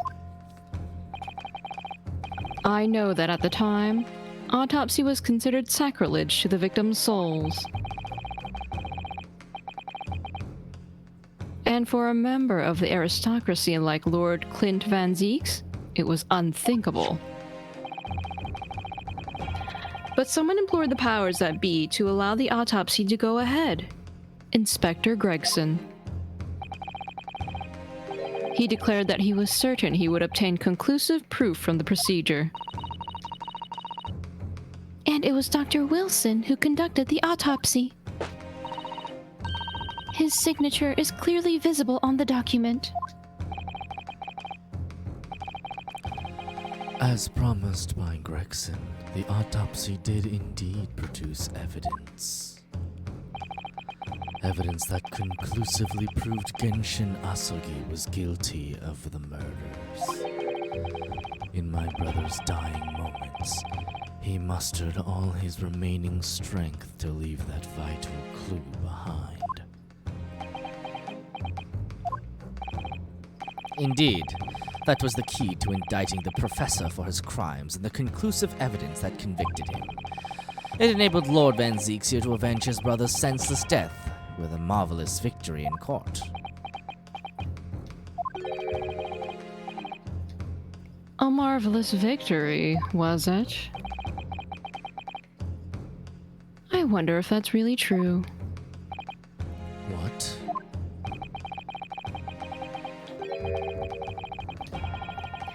Could the same be said if it turned out that the key piece of evidence in question was in fact fabricated?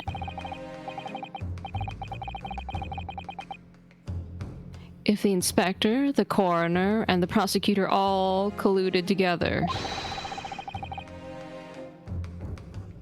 to cast an innocent Japanese man as a mass murderer and send him to his death. That's outrageous. And now, 10 years later, for some reason the secret has been threatened and needs protecting. Which is why the inspector and the coroner had to be silenced, isn't it? By someone in power in Japan and Britain, using the two killers recruited for the assassin exchange. Wow, who could that be? Order at once.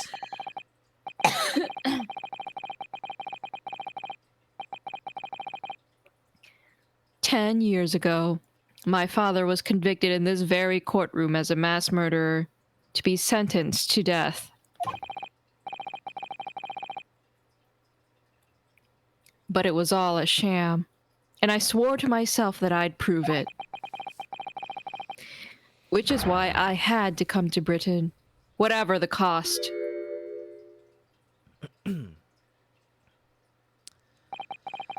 You'll have to forgive me if I feel compelled to toast this vengeful Nipponese's tenacity of purpose here. However, he who fails to quash his emotions in the courtroom has failed as a lawyer. Come on, Kazuma, you know this won't wash. You're claiming your father was misrepresented in a trial that took place a whole decade ago. You must see that without evidence, that's nothing more than a wild accusation. As it happens, I have evidence. What?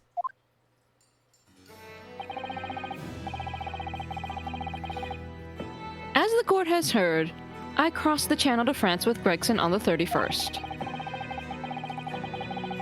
I went with him on the pretext of being the assassin recruited to kill Seishiro Jigoku.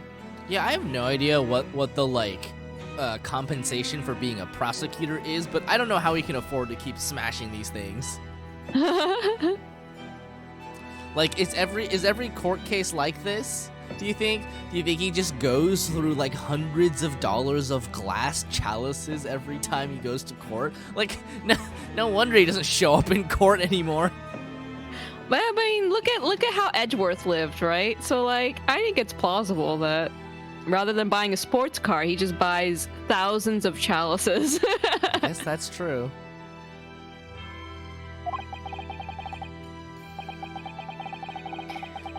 But my true intentions were to make the inspector tell me the truth.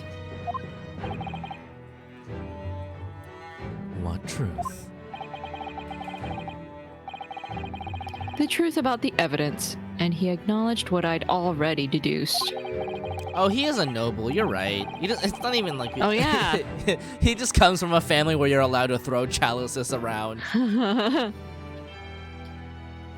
There's a closely guarded secret about what went on in that autopsy 10 years ago. What? A secret? I know nothing of any secret.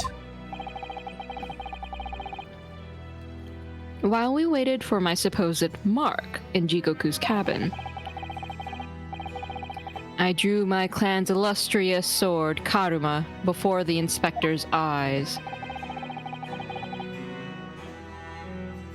He very quickly understood what my true motive was.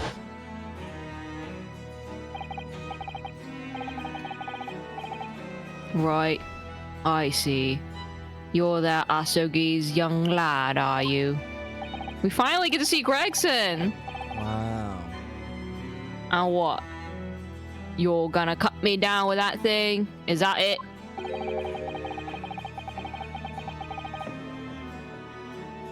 That will very much depend on the answers you give to my questions. It's the budget meme. Glasses to smash in court, $1 million. Someone good at economy, please help me. My family is starving. Food, $20. Wine, $10 million. Oh! Glasses, $10 million.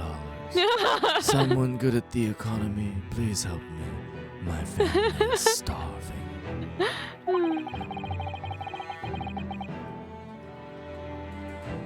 I want to know what really happened 10 years ago. The truth, that's all.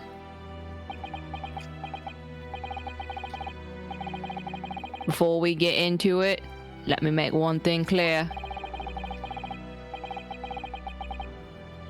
I still believe your father was a professor.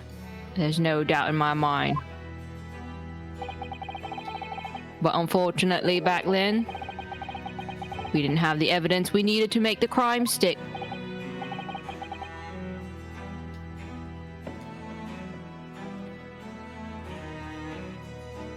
So, you admit it then? The evidence used in my father's trial was fabricated?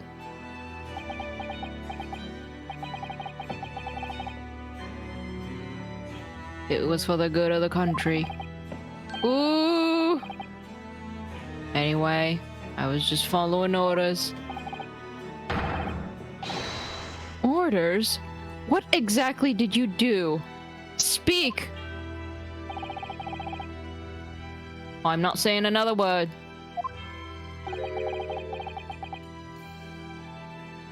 Even if your life depends on it? That's right. Even then.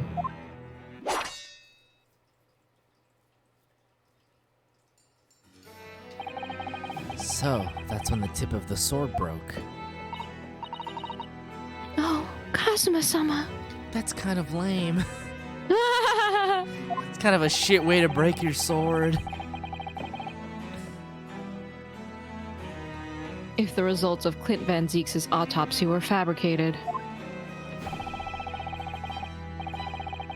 then the investigating officer, Gregson, and the lead coroner, Wilson, must have known about it. And they can only have been ordered to pervert the course of justice in that way by one man. The man leading the case for the prosecution, Barrick Van Zeeks. In other words, the defendant did have cause to organize this exchange of assassins.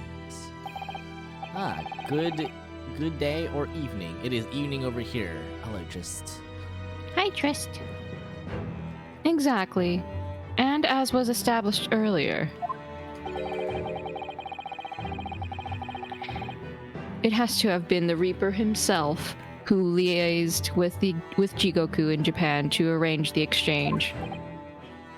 Ah.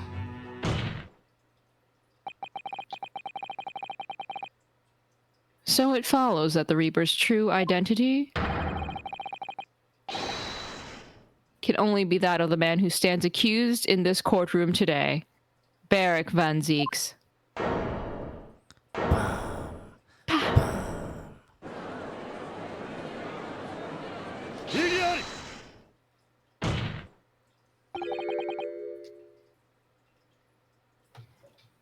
The one problem with this line of reasoning is that Van Zeeks doesn't have international levels of diplomatic polo range. Yeah, I mean, exactly. Like, he's just a prosecutor. Like, he's a noble, but he's just a prosecutor. Kazuma Asagi. What? What you've just told the court, are you absolutely certain of your facts? Did Gregson really fabricate evidence for that trial 10 years ago? I heard it with my own ears. His shameful admission.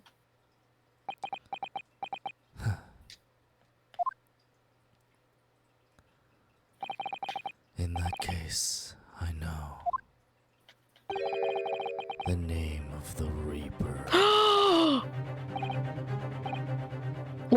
What? Lord Van Zeeks? I gave no such orders. I know that for certain. Which narrows down the remaining possibilities to one. If Lord Van Zeeks isn't the one behind all this, then yes, there is only one other person who could have done something like that. Let's go! I believe I know who it is too. You? I just had a feeling this name was going to come up. Of course. The true identity of the infamous Reaper of the Bailey is... Get him! We've been waiting! the only person who could have arranged the assassin exchange and manipulated the autopsy results is the Lord Chief Justice himself, Lord Mael Strongheart. Lord Strongheart? Yes, it's true that 10 years ago, the defendant handled the prosecution of the professor in court, but he only took over the case after his brother, Lord Clint Van Zeeks, had been killed.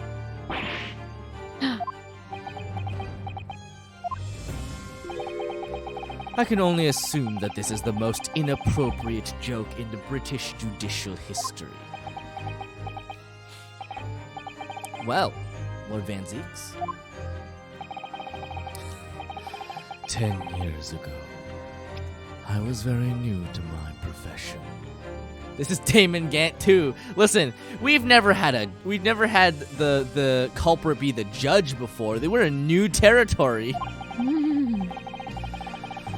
But I had a burning desire to avenge my brother's death, so I pleaded for control of the case. The investigation to that point, the supplication of the lords to allow my brother's corpse to be examined. In fact, yeah, this is what I mean. Like both like supreme judges are like, we're gonna fucking take both of them down. Neither of our countries will have like figureheads anymore. That's right. All the evidence I was given, the autopsy reports, it all came from you. You know what? You're right. I misjudged Santa.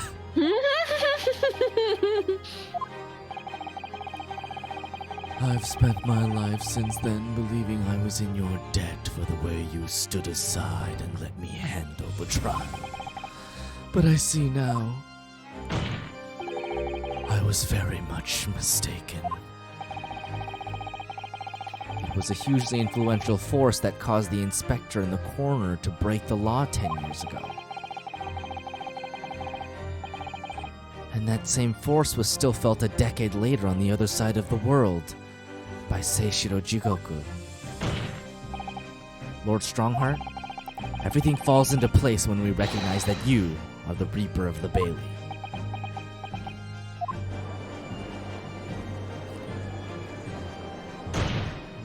Top this guy will become the next Supreme Court judge. No, not the Akeuchi clan. I'm rooting for him now. The court awaits your response, my lord. This may very well go down in British judicial history, but I assure you, it is no joke. Consider this a formal accusal by the defense. It doesn't warrant a response. A formal accusal? Don't be absurd. The defense's claims are utter nonsense. A wild fantasy at best. You're not going to defend yourself? You claim there was some wrongdoing with Lord Clint Van Zeek's autopsy? That's utterly untrue.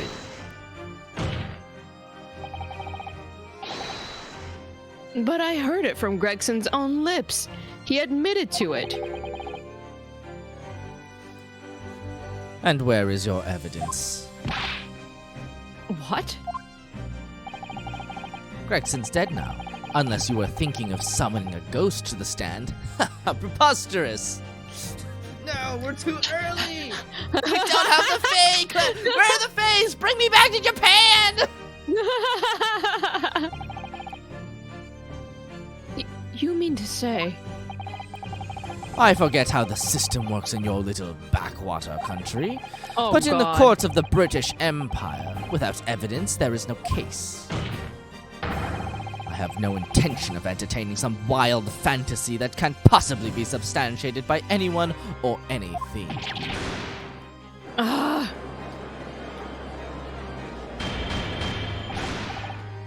Order in the court. Following Inspector Gregson's murder and in the light of Dr. Wilson's death as well, there's really no one left who could testify about the events of 10 years ago, is there? So, that was the real purpose of the assassin exchange.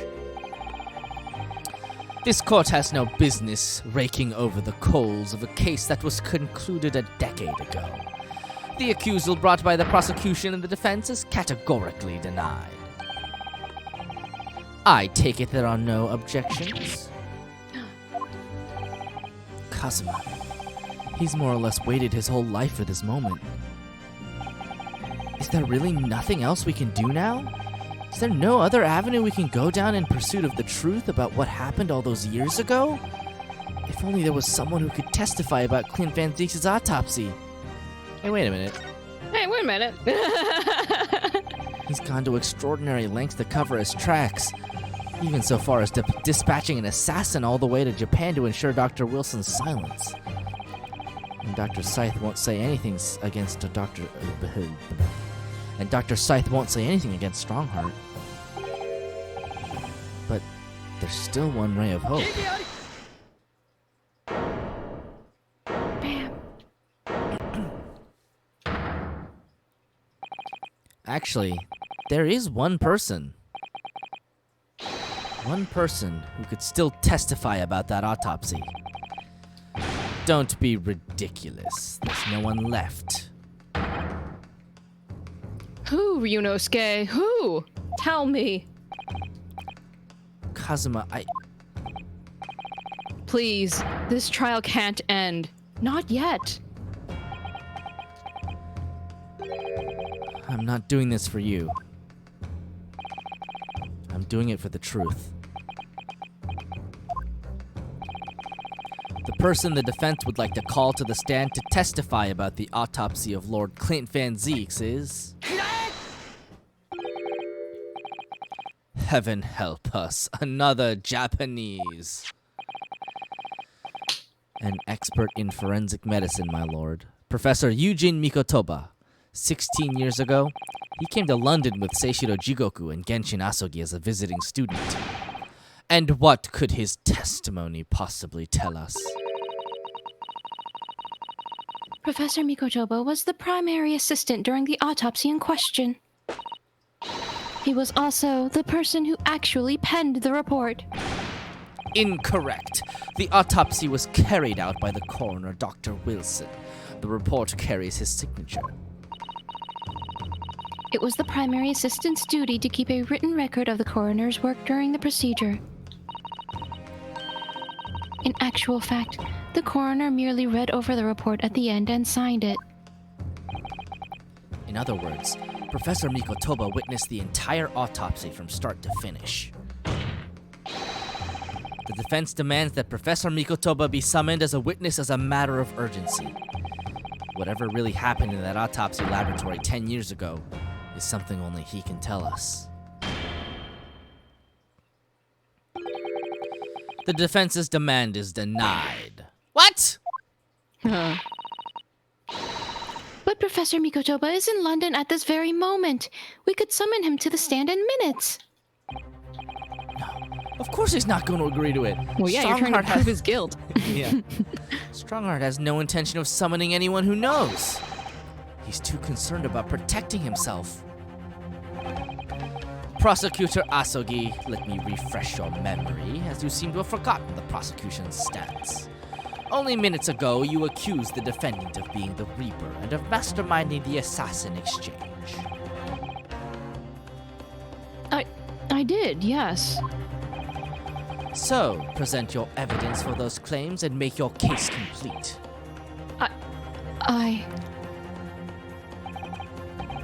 At this time, I don't have the requisite evidence, but that's exactly why we need witness testimony. The professor case is closed. There are no clues in the distant past that will bolster your argument today.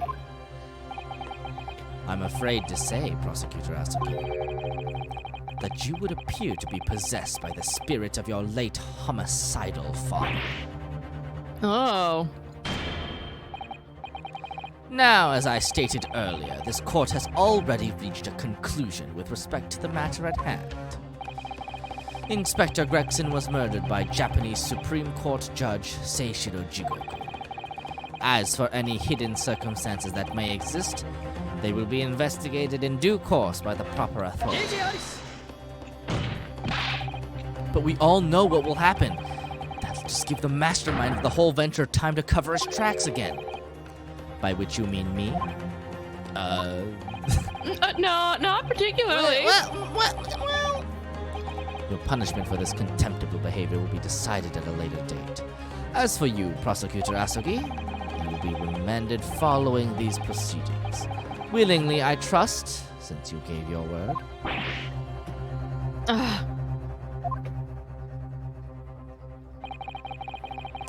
This futile game of revenge is over, young Master Asogi.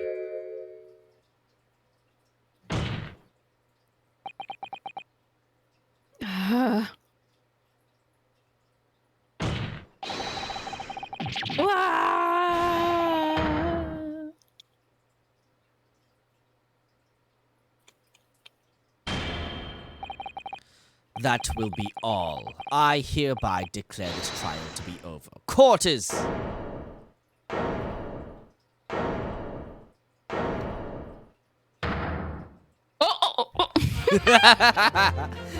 Surprise! Mr. Sholmes? This is no place for amateur detection, Mr. Sholmes. May I remind you that these proceedings are closed to the general public. You will leave the courtroom at once. Mr. Sholmes was instrumental in the apprehension of Seishiro Jigoku before he fled from Europe. The court should hear what he has to say.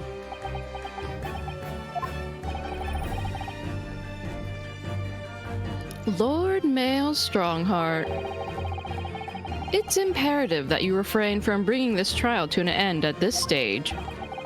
Is it really? And why would that be?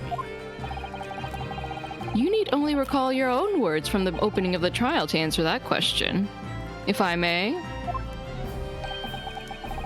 We will stop at nothing to uncover the whole truth behind these disturbing findings. Surely it can't be that the shock of being accused of being the Reaper yourself has erased that from your memory, can it? The whole truth, sir, has already been uncovered.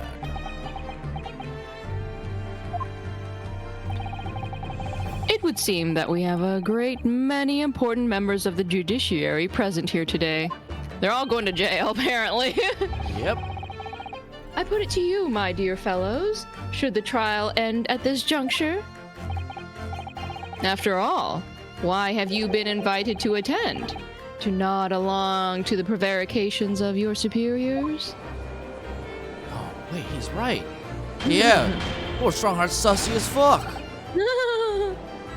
Order. Order in the court.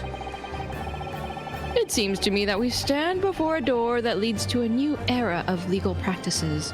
A door that is ajar. Oh, a door that is hydrating. A well-lubricated door. Let us emerge from the shadows of the Reaper's decade-long ascendancy. For you and you alone, my dear fellows, have the power to push this door open now. The auditors in the gallery have no right to express an opinion on court proceedings. Silence! He's right. The judge has absolute authority. Yes, if he calls the trial to an end, it must end. But will that really do? I sense dark things occurring behind the scenes. Dark things indeed. Is there a single person here present who honestly doesn't sense the same? What? The trial should go on! Summon the witness! That's right, we need to clean this up before a young Japanese fellow remain in custody. My lord, you assured those present that you would uncover the whole truth here. Vindicate yourself of this outlandish accusation. The truth, the whole truth, and nothing but the truth. That's the very foundation of British law. A toast to my dependable colleagues in the gallery. On with the trial! Testify! Testify! Testify! Well, my lord? You hear the voice of British justice, I take it? I think you'll find it will be rather awkward to silence.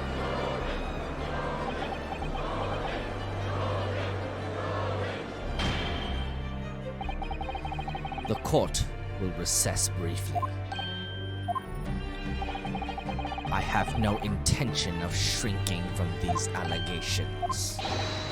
Bailiff, arrange for the subpoena of the witness at once. As soon as the gentleman arrives at the courthouse, we shall reconvene. recess won't be necessary, my lord. Pardon? Mikotoba is a close friend of mine. He accompanied me today and is waiting in the antechamber as we speak. I do believe he's been enjoying a little trip down memory lane, in fact. What? Professor Mikotoba is here in the courthouse? Mr. Sholmes, you didn't know this would happen, did you? That'd be fucking crazy! My dear fellow, no one is in a better position to answer that question than you, surely. I wasn't just asking for the fun of it, you know. Well, I must thank you for your assistance in this matter, Mr. Sholmes. However, you are of no further use here. Kindly leave the courtroom at once.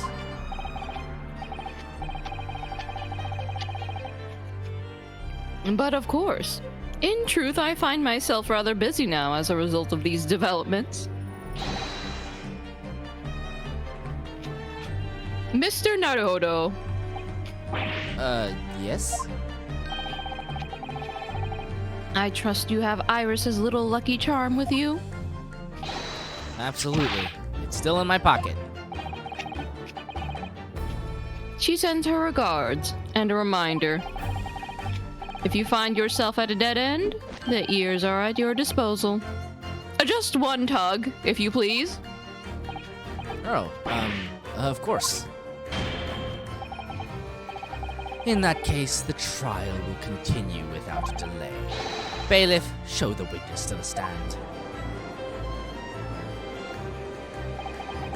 So it's Lord Stromheart. He's the Reaper of the Bailey. Where exactly is this trial going to take me, I wonder? And who is Iris's father?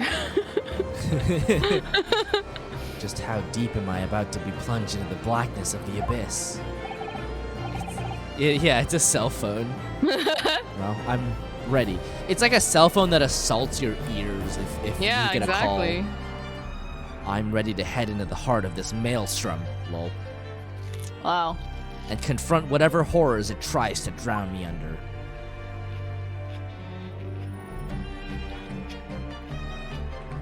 Oh baby, they hit us with that to be continued. Ooh, so exciting. This session was a ride. Oh man, I can only imagine what next week is gonna be like. I think we're gonna finish the game next week. I mean, I imagine. I think it has to be, right? We've been in the final for a while. Next week is gonna be fucking wild, yeah. All right, well. Wow, so exciting. There we go. That was pretty pretty conclusive, pretty productive there. Can't wait. Freaking Jigoku has the power to send objects into space. Yeah, that was incredible. I didn't think I'd get to see someone destroy a witness stand in my time. And plenty of people have obviously tried. But yeah, thanks for coming, everybody. Thanks. That was really fun. Yeah, we're so close to the end of the game. Ooh! So we've talked about this before, but it will be it'll be interesting. I'll have to set up the Oh, you know what? I think very luckily for me, so next Saturday, obviously, we will wrap up this game. We'll take a break on the 29th because I'm actually occupied on that day, so it's actually perfect timing.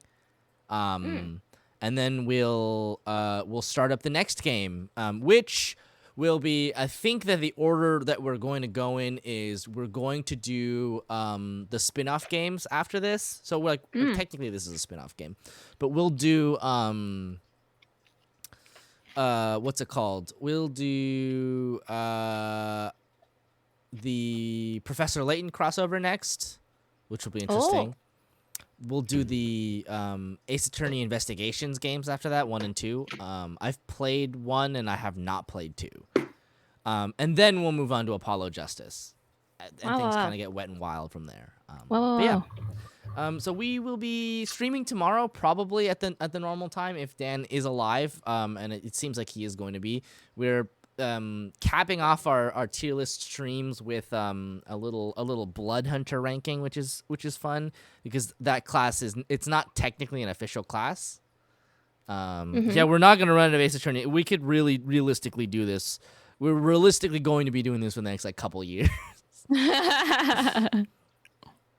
Yeah. But yeah, so we'll be doing tier list stream tomorrow, most likely. I'll announce in the Discord if I have it. I think the chat command. There we go. I'll announce in the Discord. There's like a little announcement section where I'll let you know if a stream isn't happening. It's yeah, Dan probably exists, so we're probably gonna do that. It's gonna be interesting, and then we're gonna try to figure out what to do with that time slot if we want to continue streaming in that time slot. But we'll take that as it comes. So yeah, thanks for coming, everybody. Have a good rest of your evening, and I'll see you tomorrow or next week or next time you decide to come and stream. Goodbye.